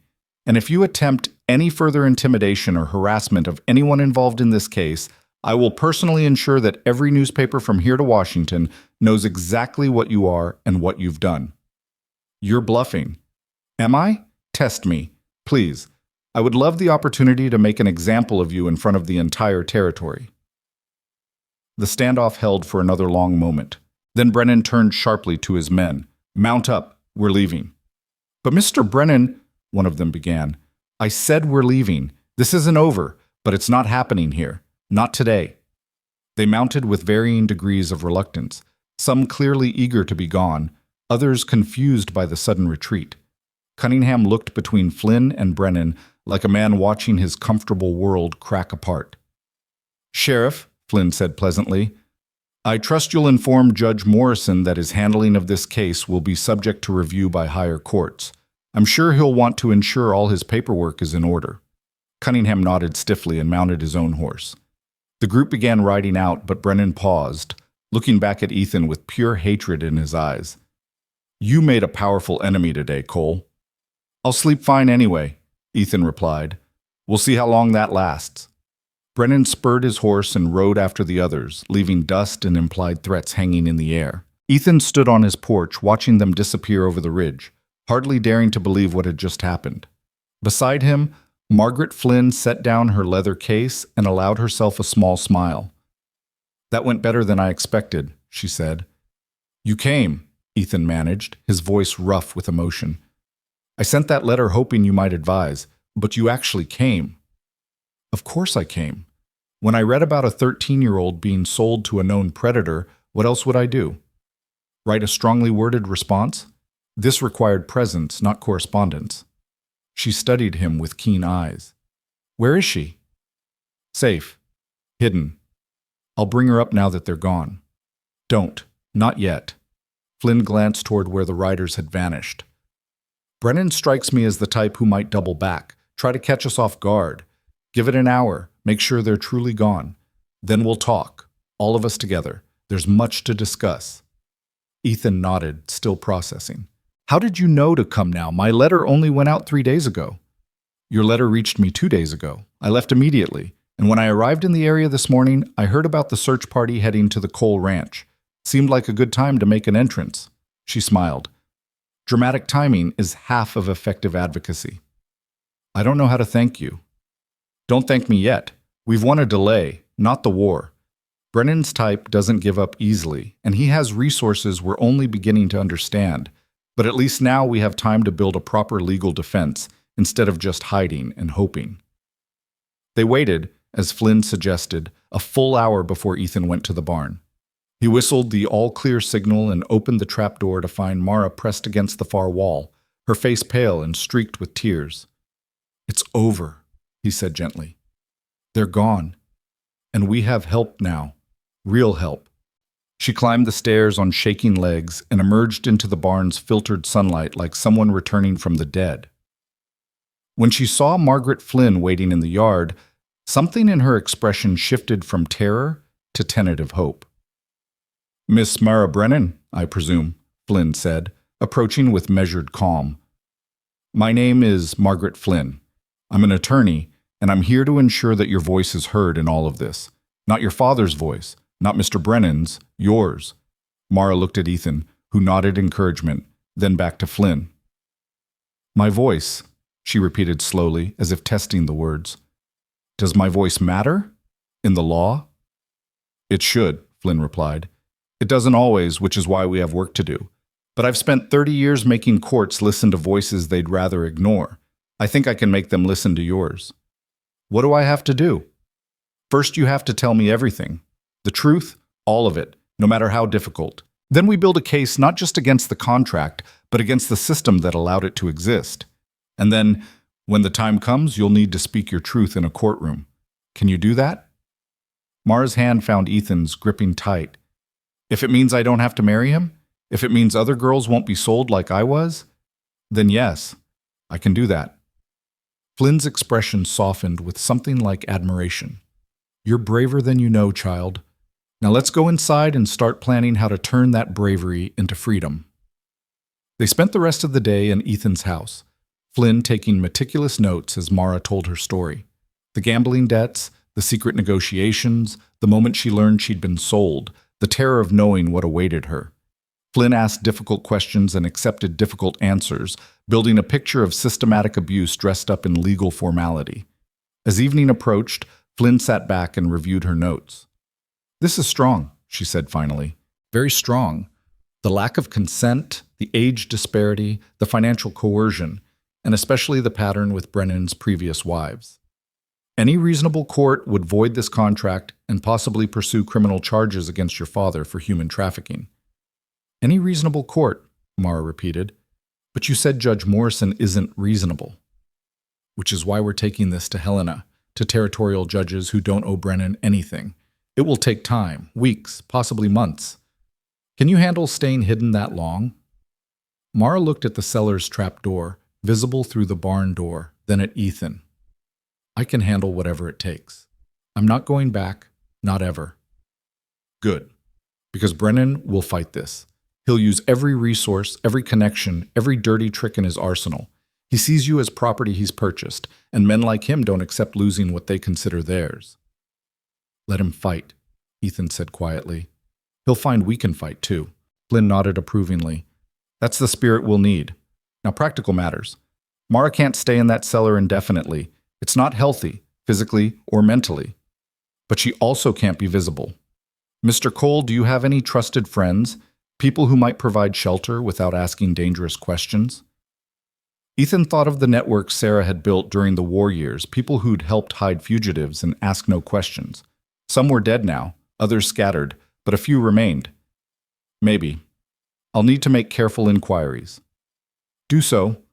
In the meantime, I'll return to Helena and begin formal proceedings. I'll also reach out to some colleagues, journalists, reformers, people who can make noise about this case in ways that make it harder for Brennan to operate in shadows. She stood, gathering her papers. This is going to get harder before it gets easier. Are you both prepared for that? We're prepared, Mara said, and her voice held a certainty that belied her 13 years. I've been scared for so long, but I think I'm done being just scared. I think I'm ready to be angry instead, angry enough to fight. Flynn smiled. Anger, properly channeled, is a powerful tool for justice. Use it well, child. Now I must go before darkness makes travel dangerous. Mr. Cole, I'll send word through the general store when I have updates. Look for letters from my sister Abigail. That will be our code. She departed in the same decisive manner she'd arrived, leaving Ethan and Mara standing in the fading light, both feeling like the world had shifted beneath them in ways they were only beginning to understand. Do you think she can really win? Mara asked quietly. I think she's given us something we didn't have before, a real chance. What we do with that chance is up to us.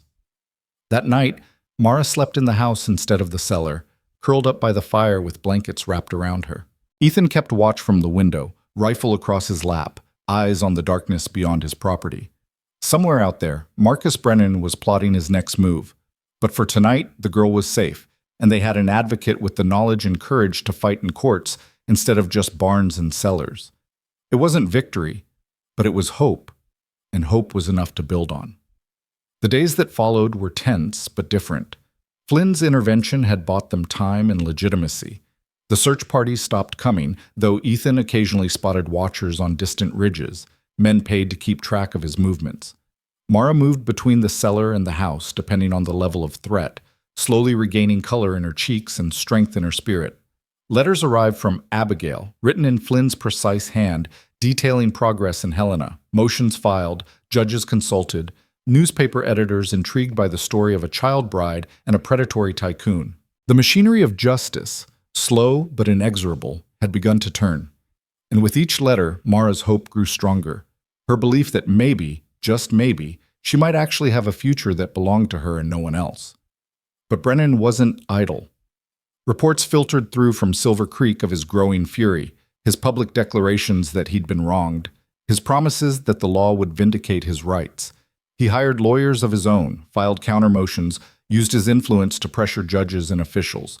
The battle was engaged on multiple fronts, and the outcome remained far from certain. Through it all, Ethan maintained his ranch, kept Mara safe, and prepared for whatever came next. He'd crossed a line that day on his porch, chosen a side in a conflict that could cost him everything.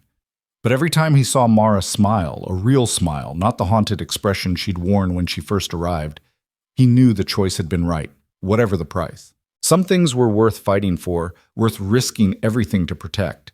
Sarah had known that. Now Ethan knew it too, and he wouldn't forget again.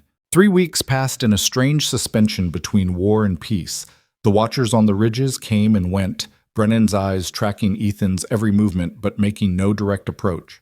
Letters from Margaret Flynn arrived with increasing frequency, each one detailing small victories in Helena.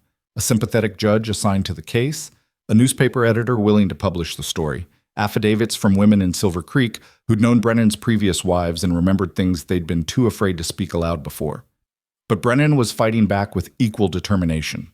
His lawyers filed motions claiming parental rights, property rights, breach of contract. They argued that the girl had been manipulated by outside agitators, that her father's signature was binding regardless of her wishes, that Flynn was a troublemaker with a history of interfering in legitimate business arrangements. Money changed hands in dark corners, and suddenly witnesses who'd been willing to testify developed convenient memory problems or left town entirely. Mara spent her days in a peculiar limbo, half prisoner and half protected, moving between the cellar when danger seemed imminent and the house when Ethan judged it safe. She'd grown thinner despite his efforts to feed her properly, the stress carving hollows beneath her cheekbones and shadows under her eyes. But she'd also grown stronger in ways that couldn't be measured physically. The terrified girl who'd arrived in Ruth's wagon had been replaced by someone harder, more determined, someone who'd looked at the machinery trying to crush her and decided to fight back instead of submit. She spent hours practicing what she'd say in court, rehearsing her testimony with Ethan playing the role of hostile lawyer. Her voice would shake at first, but she'd push through, finding strength in repetition and purpose. Sometimes she'd break down afterward, crying with frustration at her own fear, but she always came back the next day ready to try again. "Tell me again why it matters," she said one evening, sitting at Ethan's table with Flynn's latest letter spread before them. "Why my voice matters when the law says it doesn't." Ethan set down the coffee he'd been drinking and considered the question seriously. "The law is written by people, Mara, and people make mistakes, let their prejudices and self-interest corrupt what's supposed to be just. But when enough voices speak up, when enough people refuse to accept unjust laws, those laws can change. Your voice matters because it's true, and truth has a power that lies can't match forever." "That sounds like something your wife would have said." "It is. She said it to me more times than I can count, trying to convince me that hiding people in that cellar was worth the risk. I didn't always believe her then, but I believe it now." Mara traced the edge of the letter with one finger, her young face thoughtful. "Miss Flynn wrote that the hearing is scheduled for next month, that I'll have to testify in front of judges and Brennan and everyone. I'm scared, Ethan. What if I freeze? What if I can't say what needs saying when it matters most?" "Then you take a breath, remember why you're there, and you try again. Fear doesn't make you weak, Mara. Acting despite fear is what makes you strong." "I don't feel strong." "You ran away from a forced marriage. You've survived weeks in hiding. You've agreed to face your abuser in court instead of just disappearing and hoping he forgets about you. That's strength even if it doesn't feel like it from the inside." She managed a small smile at that, but it faded quickly. "What if we lose? What if the judges decide the contract is legal and I have to go back?" It was the question that haunted Ethan's sleepless nights, the nightmare scenario he couldn't quite prevent his mind from exploring. "Then we find another way. I won't let you go back to him, Mara. I give you my word on that. But if the law says, then we'll break the law. We'll run, hide you somewhere Brennan can't reach, start over with new names in a new territory, whatever it takes." "You'd do that? Risk everything? Become a fugitive just for me?" Ethan met her eyes steadily. "In a heartbeat. Some things are more important than staying on the right side of unjust laws. Sarah taught me that, and I won't forget the lesson again." Mara's eyes filled with tears, but she blinked them back fiercely. "I don't want you to lose everything because of me. You're not making me do anything. I'm choosing this, same as I chose to hide you that first night. Now stop worrying about me and focus on getting ready for that hearing. We're going to win this the right way if we can, but either way, you're not going back. That's settled." The conversation was interrupted by the sound of a horse approaching fast. Ethan was on his feet instantly, rifle in hand, moving to the window. But the rider who came into view wasn't one of Brennan's men. It was a woman, older, riding with the desperation of someone fleeing or seeking, her clothes dust-covered from hard travel. "It's Aunt Ruth," Mara gasped, recognizing her before Ethan did. She moved toward the door, but Ethan stopped her with a gentle hand. "Let me make sure she's alone first. Stay back from the windows." He stepped onto the porch as Ruth Brennan dismounted, nearly falling in her haste. She looked like she'd aged years in the weeks since he'd seen her, her face drawn and her hand shaking as she tied her horse to the rail. "Mr. Cole," she said, her voice hoarse. "Thank the heavens you're here. I need to see Mara. Is she safe? She's safe," Ethan assured her, scanning the horizon for any sign Ruth had been followed. "But what are you doing here? I thought you were staying in Lewiston, maintaining distance." "I was. But things have changed. Bad things." Ruth climbed the steps, swaying slightly. May I come in? I've been writing for 2 days straight. I need to tell you both what's happened. Ethan led her inside, and Mara rushed to her aunt, embracing her with the desperate intensity of someone who'd thought they might never see their family again. Ruth held her niece close, tears streaming down her weathered cheeks. "You're all right," she kept saying. "You're all right. I was so afraid." "I'm fine, Aunt Ruth. Mr. Cole has taken good care of me, and we have a lawyer now, a real one, who's fighting for me in court." Ruth pulled back, studying Mara's face. "I heard about Margaret Flynn. Words spread all the way to Lewiston, but that's not why I came." She looked at Ethan, her expression grave. "Your ranch is in danger. Brennan's planning something. I don't know all the details, but I have friends in Silver Creek, people who owe me favors. One of them got word to me that Brennan's hired men to come here, not to search this time, but to do something worse." "How much worse?" Ethan asked quietly. "Burning worse. Destroying worse. He's going to make it look like an accident. A fire in the barn, maybe. Something that would force you off the land, or at least distract you long enough for him to make another grab for Mara. It's supposed to happen soon, maybe in the next few days." The news settled over the room like ash. Ethan had known Brennan wouldn't give up, but he'd hoped the legal proceedings would keep the man occupied, make him hesitant to do anything that might prejudice his case. Apparently, desperation or rage had overcome caution. "When?" Ethan asked. "My source didn't know exactly. Just soon. I came as fast as I could to warn you." Ruth turned to Mara. "Sweetheart, you need to leave here. It's not safe anymore. We can go back to Lewiston together, hide you somewhere Brennan can't—" "No," Mara said firmly. "I'm not running anymore. The hearing is in 3 weeks. If I disappear now, it'll look like I'm guilty of something, like I can't face Brennan in court. I won't give him that satisfaction." "But if the ranch burns, then we'll deal with it," Ethan interrupted. "But Mara's right. Running now would undermine everything Flynn's built. We need to stay, protect what we can, and trust that the legal process will work." "And if it doesn't?" Ruth's voice was sharp with fear. "If Brennan's men come with torches and guns, what then?" "Then we fight." Ethan's tone was flat, factual. "I've got supplies hidden off the property, contingency plans if the ranch becomes untenable. And I'm not alone anymore. There are people who've been watching this situation, good people who don't like what Brennan represents. If he moves against me openly, violently, he'll find more resistance than he expects." Ruth looked between them, seeing the determination in both faces, and slowly nodded. "All right, but I'm staying. If there's going to be trouble, you'll need extra hands and eyes. I'm not much in a fight, but I can watch, warn, help evacuate if it comes to that. You don't have to—" "Yes, I do. Mara is my niece. You've risked everything to protect her. The least I can do is stand with you when the danger comes." She straightened her spine, and for a moment Ethan saw the woman Sarah had described years ago, someone who'd helped more than one desperate soul find freedom when the world said they had no right to it.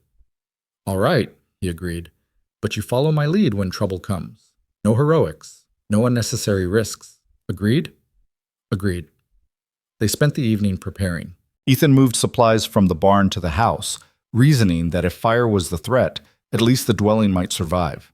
He checked his weapons, made sure ammunition was accessible, reviewed escape routes with both women.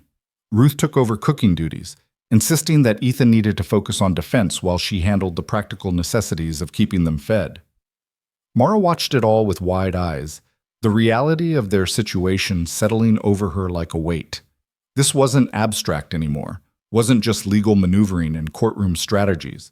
This was the moment when Brennan's patience ran out, and violence became the tool he'd use to reclaim what he considered his property. That night, Ethan took first watch, sitting on the porch with his rifle across his knees and his eyes on the darkness beyond the ranch. The stars wheeled overhead in their ancient patterns, indifferent to human struggles. Somewhere out there, men were being paid to bring fire and fear. The only question was when. The answer came 2 nights later. Ethan was on watch again, Ruth and Mara sleeping inside when he smelled it, smoke, faint but unmistakable, carried on the wind from the direction of his northern pasture. He was on his feet instantly, rifle in hand, scanning for the source. There, against the horizon, a flicker of orange that grew even as he watched. "Ruth," he called, keeping his voice low but urgent. "Wake up. We've got fire. She appeared at the door within seconds, Mara right behind her. They could all see it now, flames spreading through the dry grass of the pasture, pushed by the wind toward the ranch buildings. Is it natural? Ruth asked, though they all knew the answer. No lightning tonight, no reason for spontaneous combustion. This is Brennan's work. Ethan was already moving, throwing water buckets to Ruth, grabbing shovels. We need to create a fire break between the pasture and the buildings. Ruth, you and Mara start wetting down the barn walls. I'll try to stop the fire's advance. Alone? Mara's voice was frightened. You can't fight a prairie fire alone. I won't be alone for long. If I know my neighbors, they've already seen the smoke. Help will come. He hoped that was true. Hoped that the bonds of frontier community would prove stronger than Brennan's money and intimidation. But we need to slow it down until they arrive. Now go! They scattered to their tasks. Ethan ran toward the advancing fire with a wet burlap sack, beginning to beat at the flames on the southern edge, trying to drive them back or at least redirect them. The heat was intense, the smoke choking, and within minutes he was coughing and half-blinded. But he kept working, beating at the flames with desperate determination. Behind him, he could hear Ruth and Mara splashing water against the barn walls, creating a wet barrier that might survive if the fire reached it. The horses inside were screaming, panicked by the smell of smoke, and he knew they'd need to be released soon or risk them dying of fear and heat. Then he heard it. Hoofbeats. Multiple riders approaching fast. His hand went to his pistol, uncertain if these were rescuers or Brennan's men come to ensure the fire finished its work. But the voice that called out was familiar. Welcome. Cole! We saw the smoke! Where do you need us? It was Tom Henderson, who owned the ranch 5 miles east. Behind him were 6 other men, neighbors Ethan knew by sight, if not by name, all carrying water and tools and grim determination on their faces. Fire break, Ethan shouted back. We need to cut a line between the fire and the buildings. If we can starve it of fuel, we know what to do, Henderson interrupted, already dismounting and organizing the men into teams. You get those horses out of the barn before they kill themselves. We'll handle the fire. Ethan ran for the barn, finding Ruth and Mara still frantically wetting down the walls. I need to release the horses. Get clear in case they stampede. He threw open the barn doors and began opening stalls, trusting the horses' survival instincts to drive them away from the smoke and flames. They burst out in a terrified rush, Sally in the lead, galloping toward the distant creek where instinct told them safety lay. The barn emptied quickly, leaving only the smell of fear and the sound of men shouting as they fought the fire. Ethan rejoined the firefighters, working alongside men who'd come to help despite the risk, despite knowing that aiding him might bring Brennan's wrath down on them too. They dug and beat and smothered, creating a ragged line of bare earth that the fire couldn't easily cross. Behind them, the barn stood wet and waiting, a target that refused to ignite. The battle lasted 3 hours. By the time they'd beaten the fire back to scattered embers and smoking grass, dawn was breaking gray and exhausted over the horizon. The men stood around in small groups, faces blackened by smoke, hands blistered from shovels and wet sacking, but the ranch still stood, damaged, threatened, but not destroyed. Tom Henderson approached Ethan, accepting a ladle of water from Ruth with a nod of thanks. That was no accident, he said flatly. Fire started in 3 places at once, evenly spaced. Someone set this deliberately. I know, Ethan replied. Brennan? Most likely, though proving it will be another matter. Henderson spat into the scorched earth. Man's getting bold, setting fires, threatening neighbors. Time was, we'd have handled someone like that ourselves, law or no law. Times have changed. Maybe they shouldn't have. Henderson looked at the other men, then back to Ethan. We know what you're doing here. Why that girl's hiding. Word gets around and not all of us are happy with how Brennan does business. So here's what I'm offering. You need help, you call. We'll come. Not saying we'll go to war with Silver Creek, but we'll defend what's ours. And right now, you're one of ours. The simple declaration hit Ethan harder than he'd expected. He'd spent so long thinking of himself as alone, isolated by choice and circumstance, that the idea of community standing behind him felt foreign and precious at once. I appreciate that, he managed. More than I can say. Then say it by winning, Get that girl her freedom, legal and proper. Show Brennan that money and power don't make everything right. Henderson tipped his hat to Ruth and Mara. Ladies, you need anything? My ranch is 2 hours east. Doors always open. The men departed as the sun fully cleared the horizon, leaving Ethan, Ruth, and Mara standing in the yard surveying the damage. The northern pasture was a blackened ruin, but the buildings had survived. The horses would come back once they felt safe. The ranch could be repaired, rebuilt, made whole again. But something had changed in that night of fire and fear. A line had been crossed, and Brennan had shown his hand. He wasn't willing to wait for the courts anymore. He was taking direct action, consequences be damned. He'll try again, Mara said quietly, staring at the burned earth. This was just the first attack. He'll keep coming until he gets what he wants or destroys you completely. Let him try, Ruth said, her voice hard. He's made a mistake. He's shown everyone what he really is, a bully and a coward who sets fires in the night. That's going to cost him in ways he hasn't figured out yet. She was right. By the next evening, riders were arriving with offers of support, supplies to help rebuild, and most importantly, sworn statements willing to testify about the fire's suspicious origin. Margaret Flynn, when she received word through a fast rider Ethan sent to Helena, responded with a flurry of legal action, motions to revoke Brennan's bail on the contract dispute, requests for protective orders, formal complaints to territorial authorities about arson and attempted murder. The legal web around Brennan was tightening, but so was his desperation. 3 days after the fire, Sheriff Cunningham returned, this time with a different kind of paper, a summons for Mara to appear before Judge Morrison in Silver Creek for a preliminary hearing on the marriage contract. This isn't the Helena hearing, Flynn wrote in an urgent letter. This is Brennan trying to force a decision in his own territory before we can get to neutral courts. Do not let Mara go to Silver Creek. It's a trap. I'm filing emergency motions to block this summons, but it may take time. Stay strong, stay hidden. We're so close now. But Judge Morrison, emboldened by Brennan's money or too compromised to care about proper procedure, sent a second order. If Mara didn't appear within 1 week, a warrant would be issued for her arrest and for Ethan's arrest as an accomplice to kidnapping. The stakes had been raised again, forcing a confrontation that none of them wanted but couldn't avoid. We could run, Ruth suggested during an emergency council in Ethan's kitchen. Take Mara north, across into Canada maybe. Start over where Brennan can't reach. And spend the rest of her life looking over her shoulder? Ethan shook his head. No, we've come too far to quit now. Flynn says the Helena hearing is in 2 weeks. If we can delay Morrison's deadline, push it past that date, the territorial court ruling will supersede his local authority. How do we delay a judge who's in Brennan's pocket? By making it politically impossible for him to rule the way Brennan wants. We need publicity, public pressure, evidence so overwhelming that even Morrison can't ignore it without destroying his own credibility. You make it sound simple, Mara said, but her voice held something new. Not fear, but a kind of fierce determination that reminded Ethan of Sarah in her most stubborn moments. But I'm tired of hiding. I'm tired of waiting for men to decide my fate in rooms I'm not allowed into. Maybe it's time I spoke up myself, where everyone can hear me. What are you suggesting? Ruth asked carefully. Mara stood, pacing the small kitchen with nervous energy.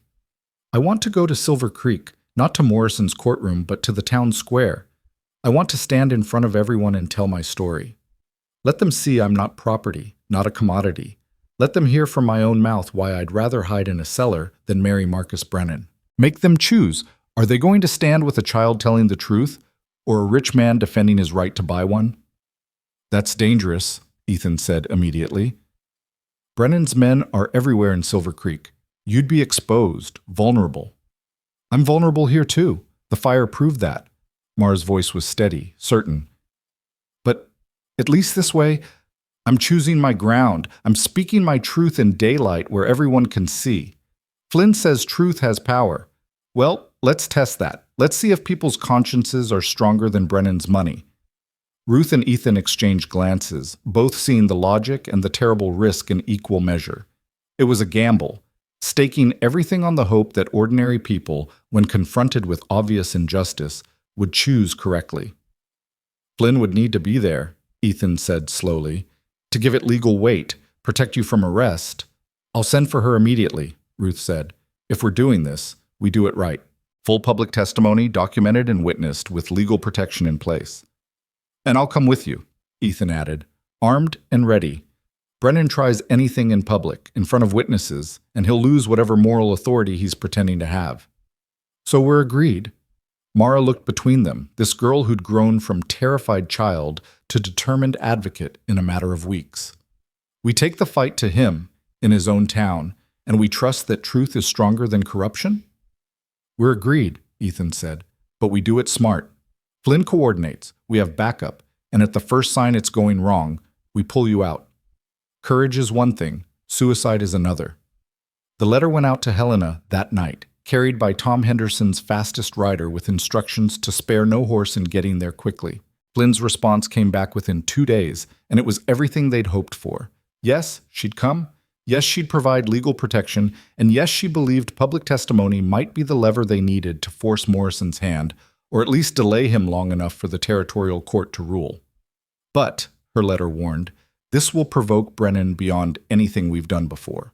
Be prepared for retaliation, be prepared for violence, and be prepared for the possibility that even truth spoken in daylight might not be enough to overcome entrenched power. Have an escape plan ready. 5 days later, on a clear Saturday morning, when Silver Creek's town square would be full of people doing their weekly business, a wagon rolled into town carrying Margaret Flynn, Mara Brennan, Ethan Cole, and Ruth Brennan. Behind them, at a discreet distance, rode Tom Henderson and a dozen other ranchers who'd decided that some things were worth standing up for, even if it meant trouble. The wagon stopped in the center of the square. Flynn stepped down first, her presence immediately drawing attention. Then Mara, dressed in a simple but clean dress Ruth had made for her, looking younger than her 13 years, but standing with a straightness in her spine that spoke of hard-won courage. People stopped what they were doing, conversations trailing off as recognition spread through the crowd. That's her, the whispers ran. That's Brennan's runaway bride. What's she doing here? Where's Brennan?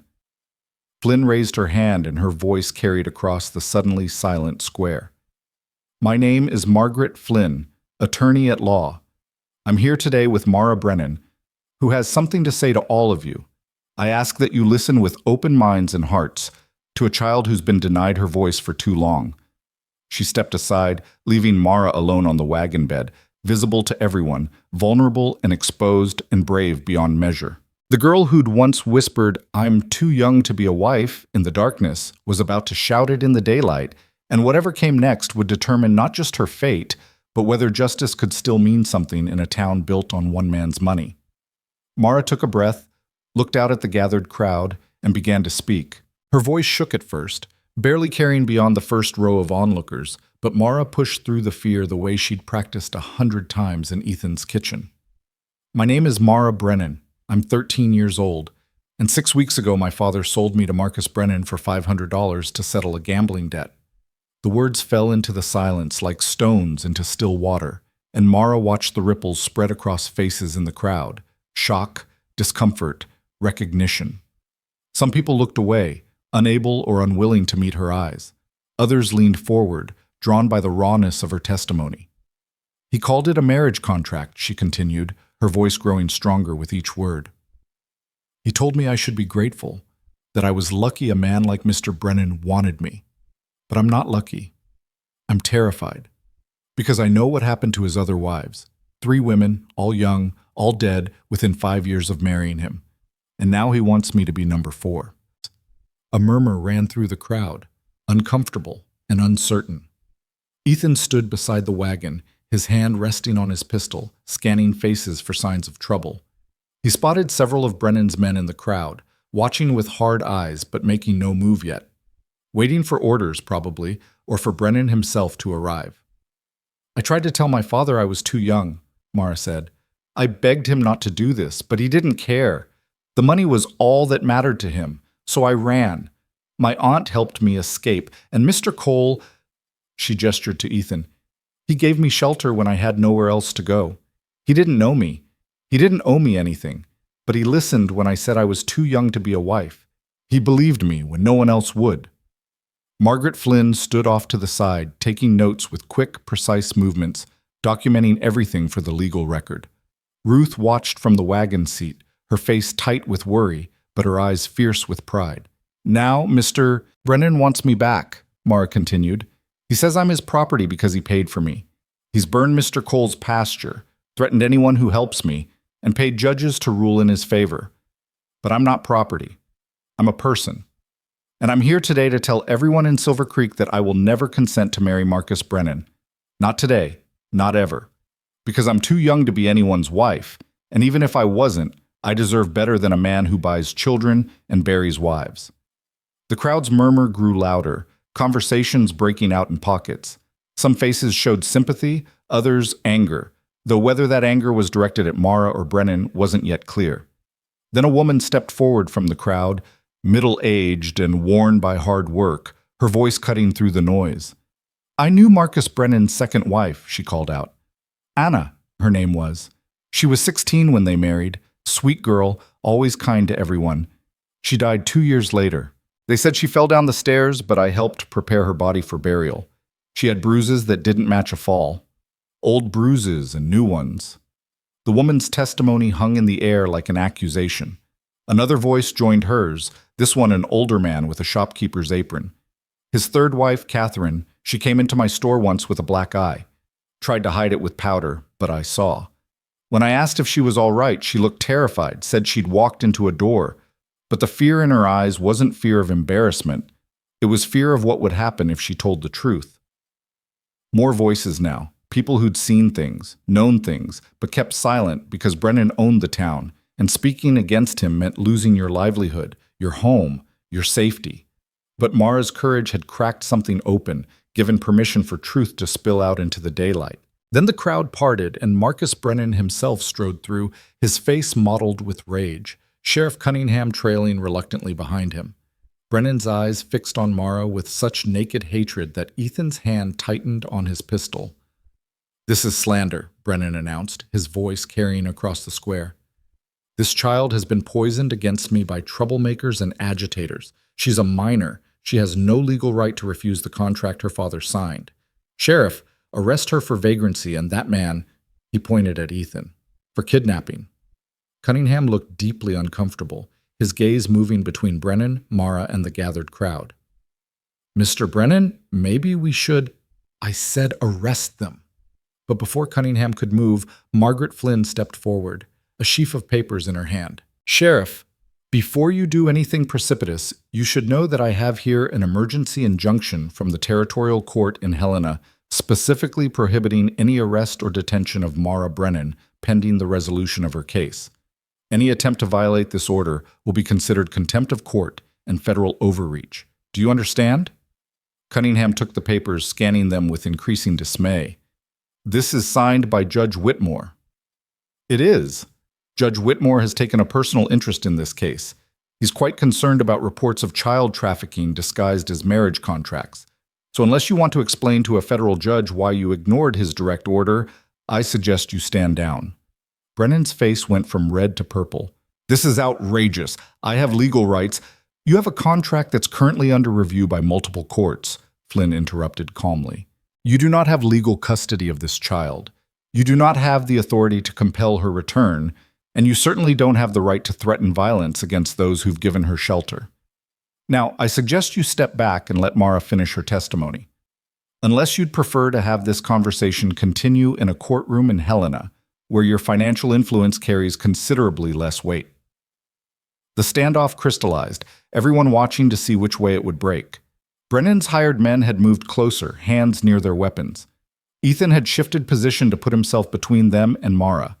Tom Henderson and his ranchers had materialized from the crowd, forming a loose line of support. The whole square balanced on the edge of violence. Then a new voice cut through the tension, strong and authoritative and utterly unexpected. "That's quite enough, Marcus." An older woman pushed through the crowd with the kind of confidence that came from having nothing left to fear. She was perhaps 70, impeccably dressed despite the frontier setting, and she carried herself like someone accustomed to being obeyed. Ethan didn't know her, but the way Brennan's face went pale suggested he did. "Mrs. Caldwell," Brennan managed, "this doesn't concern you. It concerns me when my town's reputation is being destroyed by a man who thinks his money makes him above decency. She stopped in front of Mara, studying the girl with sharp eyes that missed nothing. You're the child in question? Yes, ma'am, Mara said quietly. And you're 13 years old? Yes, ma'am. Do you wish to marry Marcus Brennan? No, ma'am. I don't wish to marry anyone. I'm too young. Mrs. Caldwell nodded slowly, then turned to face Brennan with an expression that could have frozen fire. I am Henrietta Caldwell.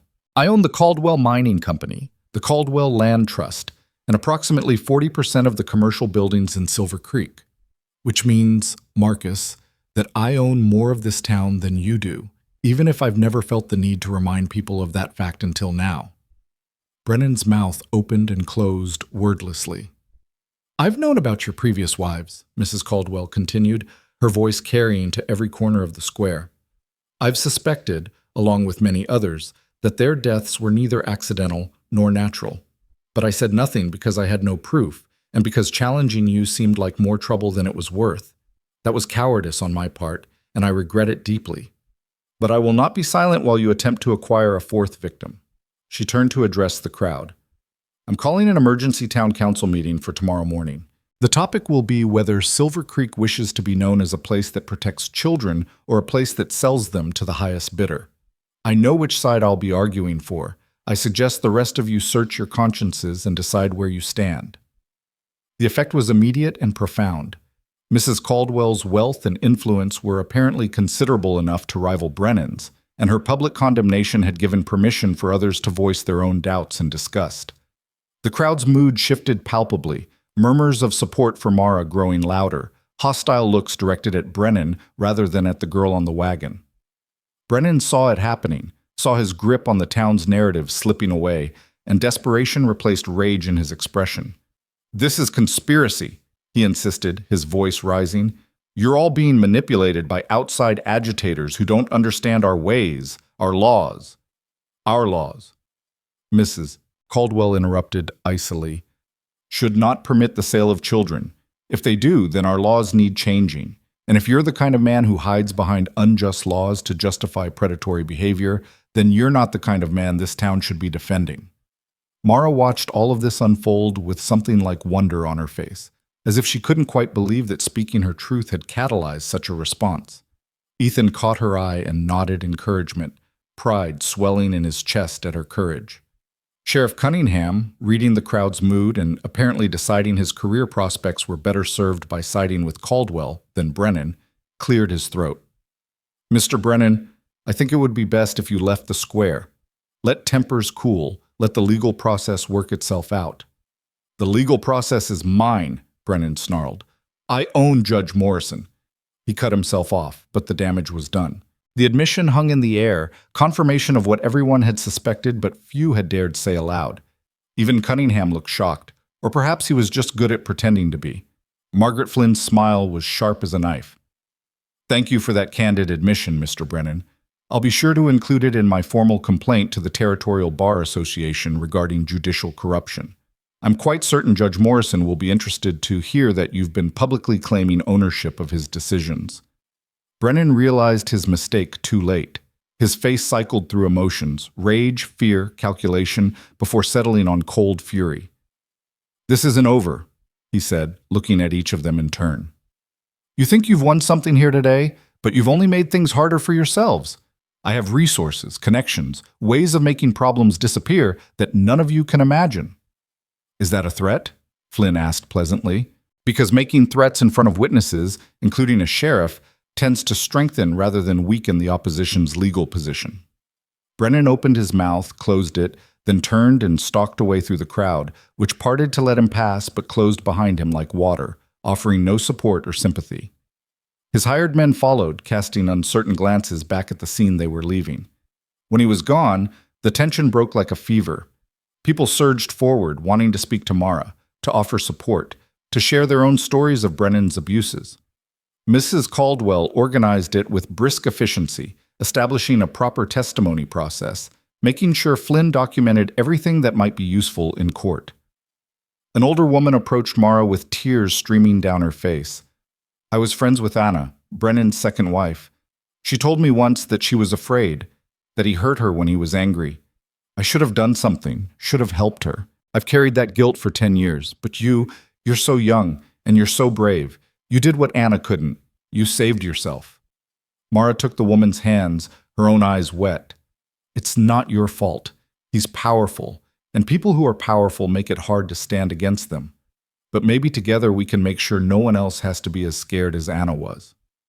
The testimony continued for over an hour, a flood of suppressed truth finally finding voice. By the time it was done, Flynn had enough material to bury Brennan in legal proceedings for years, and more importantly, the court of public opinion had decisively turned against him. As the crowd finally began to disperse, Mrs. Caldwell approached Ethan. "Mr. Cole, I owe you an apology. I heard about the fire on your property and did nothing. I suspected Brennan's involvement, but chose not to interfere. That was wrong of me."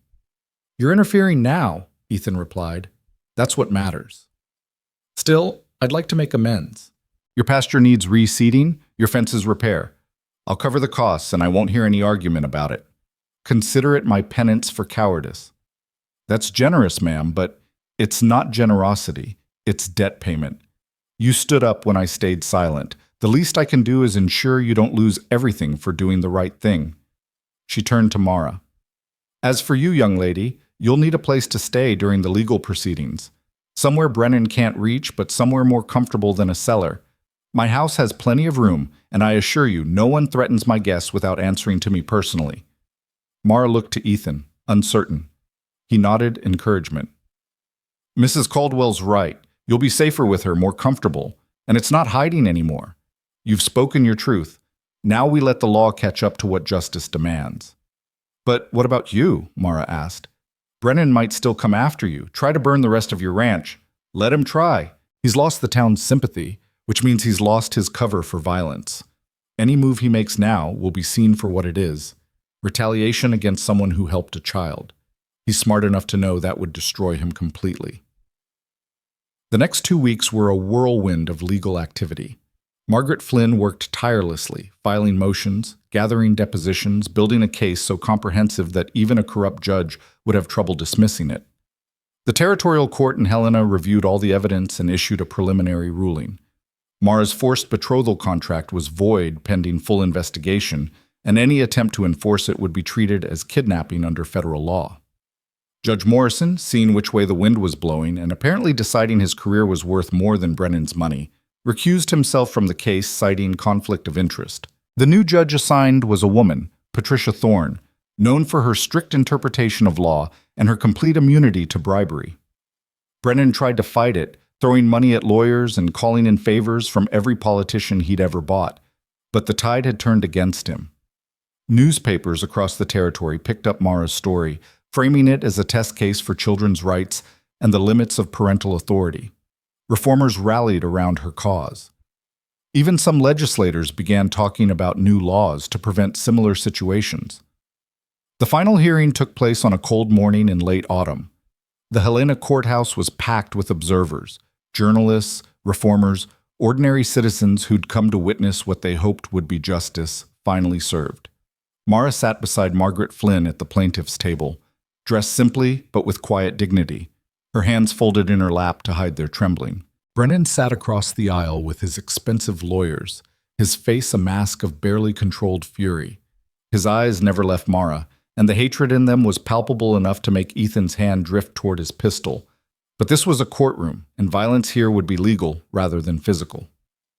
Judge Thorne reviewed the case with meticulous care, asking pointed questions of both sides. When Brennan's lawyers tried to argue property rights and parental authority, she cut them off with precision.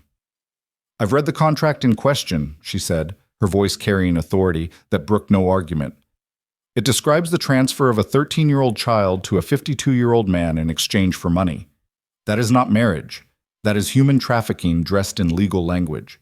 And while I'm aware that such arrangements have historically been tolerated in various jurisdictions, I am not bound by injustice simply because it has precedent." She turned her attention to Mara directly. "Miss Brennan, you've been very brave in speaking up about your situation. I want to hear from you now, in this court, whether you consent to the marriage your father arranged." Mara stood, her voice clear and steady despite the tremor Ethan could see running through her frame. "No, Your Honor. I do not consent. I never consented. I'm 13 years old. I should be learning and growing and figuring out who I want to be, not serving as property for a man who's already buried 3 wives. I'm too young to be anyone's wife, and I refuse to let money and contracts determine my future." Judge Thorne nodded slowly. "And what would you like to happen, Miss Brennan, assuming this court rules in your favor?" "I want to go to school," Mara said, and her voice carried a yearning that spoke to dreams long deferred. "I want to learn to read better, to understand mathematics and history. I want to become a teacher someday, help other children who don't have anyone to speak up for them. I want a future that belongs to me, not to my father's debts or Mr. Brennan's desires." Those seem like reasonable aspirations for a child your age. Thorne turned back to the assembled court. "I'm ruling as follows. The betrothal contract between Mara Brennan and Marcus Brennan is hereby declared void and unenforceable. Miss Brennan is to be removed from her father's custody due to his demonstrated willingness to sell her welfare for personal gain. Temporary guardianship is granted to Mrs. Henrietta Caldwell, who has petitioned this court for that responsibility and demonstrated both the means and the character to provide appropriate care." She paused, letting the weight of her words settle. "Furthermore, I'm recommending to the territorial legislature that laws be passed prohibiting marriage contracts for anyone under the age of 16 without the explicit documented consent of the minor involved. What has happened to Miss Brennan should not be possible under our laws. Until those laws change, I will interpret existing statutes in ways that protect children rather than commodify them." The courtroom erupted in applause and angry shouting in equal measure.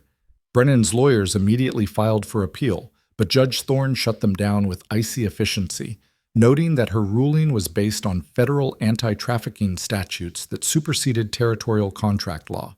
Brennan himself said nothing, just stared at Mara with an expression that promised the fight wasn't over, that he'd find other ways to hurt her and everyone who'd helped her. But his power had been broken here, in this courtroom, by a girl who'd found the courage to say no, and a system that, however imperfectly, had finally listened. Outside the courthouse, Mara was swarmed by well-wishers and reporters. Margaret Flynn managed the chaos with practiced ease, making statements about justice and children's rights, while keeping Mara protected from the overwhelming attention. Mrs. Caldwell stood nearby like a guardian dragon, and Ruth wept openly with relief and pride. Ethan hung back, watching the scene with quiet satisfaction. He'd done what he'd set out to do, kept Mara safe long enough for justice to find its footing. The rest was up to her now, the future she'd fought so hard to claim. She found him eventually, breaking away from the crowd to throw her arms around him in a fierce embrace. "Thank you," she whispered against his chest. "Thank you for believing me. Thank you for protecting me. Thank you for not giving up." "You did the hard part," he replied, his voice rough with emotion. "All I did was provide a safe place to hide. You're the one who stood up and spoke truth. That courage was all yours. But I couldn't have done it alone. None of us can. That's the lesson here, I think. Alone, we're vulnerable to people with power and money. Together, standing for what's right, we're stronger than any individual tyrant." The weeks that followed brought a kind of peace Ethan hadn't known since Sarah's death. His ranch recovered with Mrs. Caldwell's promised assistance and help from neighbors who decided that community meant more than staying neutral. The horses came back from the creek. The pasture would reseed in spring. Life found its rhythms again, but different than before, richer somehow, with purpose beyond mere survival. Mara lived with Mrs. Caldwell, attending school for the first time in her life, and devouring books with the hunger of someone making up for lost time. She visited Ethan's ranch regularly, helping with chores and sharing stories about what she was learning. The haunted look had faded from her eyes, replaced by something brighter: hope, confidence, the beginning of joy. Ruth stayed in the area, finding work as a seamstress in Silver Creek and rebuilding her relationship with a niece who'd become more daughter than anything else. She'd defied her brother, broken with her family's ugliness, and found redemption in standing for a child's right to choose her own path. Margaret Flynn returned to Helena but maintained correspondence, using Mara's case as precedent to challenge similar situations across the territory. Within a year, the legislature had passed the laws Judge Thorne recommended, and Flynn was being called to testify before territorial committees about children's rights and the need for reform. Marcus Brennan, facing multiple investigations into his previous wives' deaths and his business practices, quietly left Silver Creek within 3 months of the trial. Rumor said he'd gone to California, seeking fresh territory where his reputation hadn't preceded him. Ethan hoped the women there would be wiser than those in Montana had been, but he knew that hoping wasn't enough. Predators like Brennan would always exist. The only defense was courage to stand against them. The seasons turned, winter giving way to spring, giving way to summer. Mara's 14th birthday passed, then her 15th. She grew taller, filled out, her face losing the last vestiges of childhood and beginning to show the woman she'd become.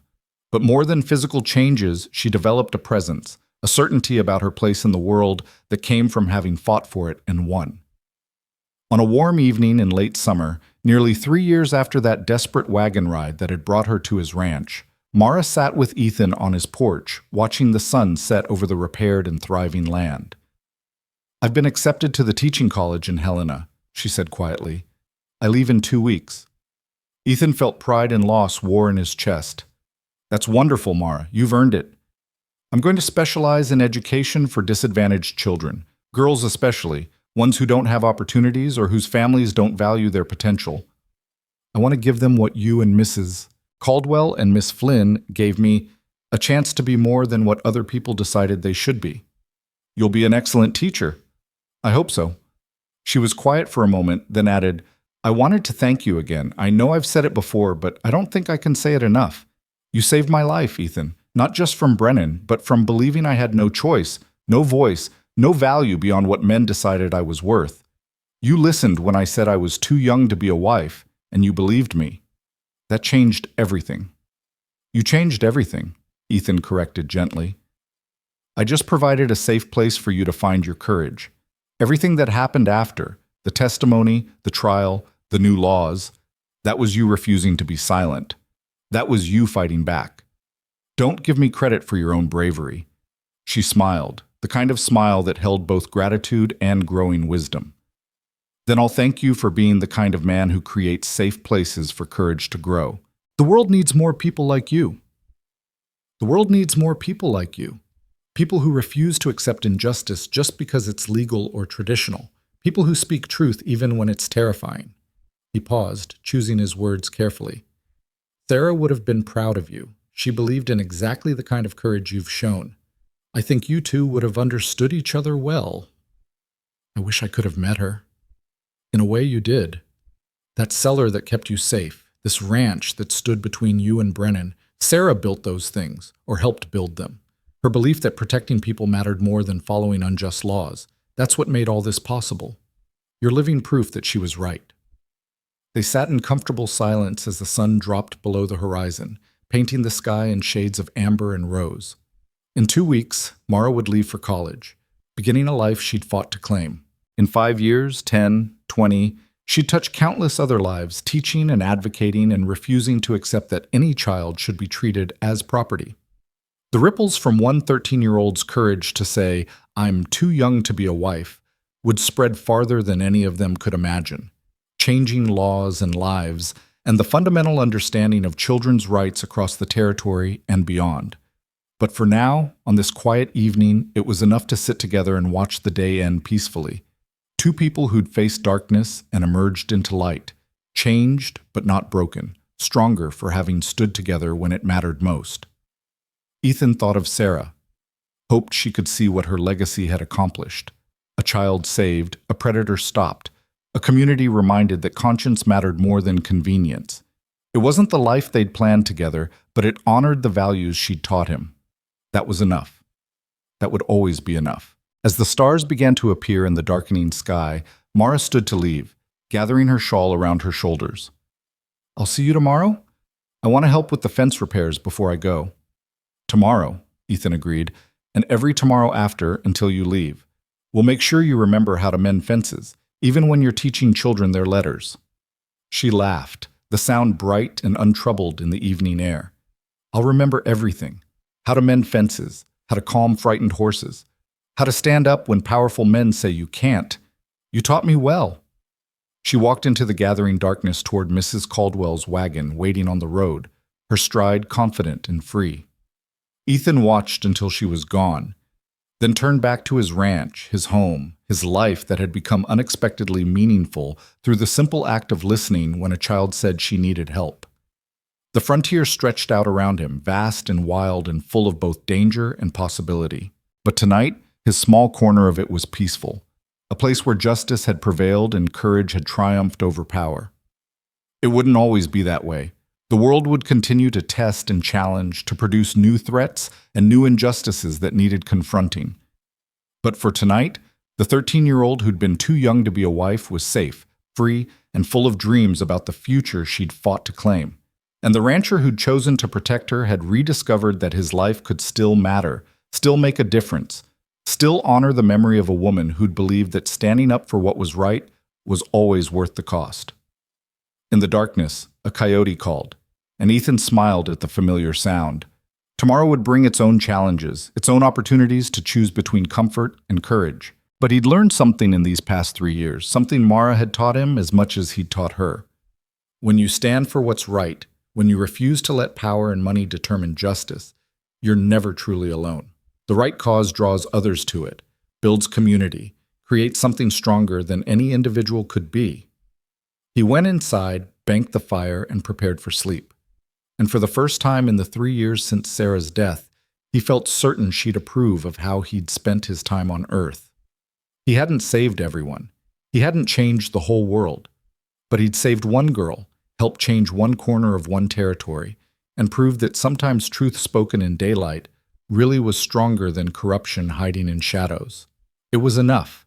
It would always be enough. And when Mara graduated from teaching college, when she opened her first school for disadvantaged children, when she stood before legislatures arguing for laws to protect those who couldn't protect themselves, he'd be there, proud and certain that the courage she'd shown at 13 had been just the beginning of a life that would touch thousands. The girl who'd whispered, "I'm too young to be a wife," in the darkness of a desperate night, had found her voice and used it to change the world.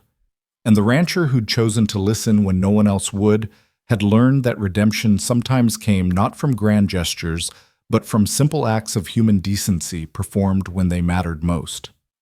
In the quiet Montana night, justice slept peacefully for once, and morning would come as it always did, bringing new chances to choose right over easy, conscience over convenience, and courage over fear.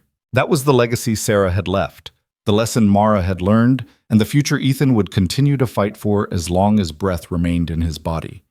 The story that began with a desperate wagon ride and a child's plea for help had become something larger than any of them, a testament to the power of standing together, speaking truth, and refusing to accept that injustice was inevitable just because it was legal. And in that testament lay hope for everyone who'd ever felt powerless, every child who'd needed someone to believe them, every voice that had been silenced by those who mistook wealth for righteousness. The fight would continue, because it always did. But tonight, they'd won. And that victory, hard-earned and dearly bought, would light the way for all the battles yet to come.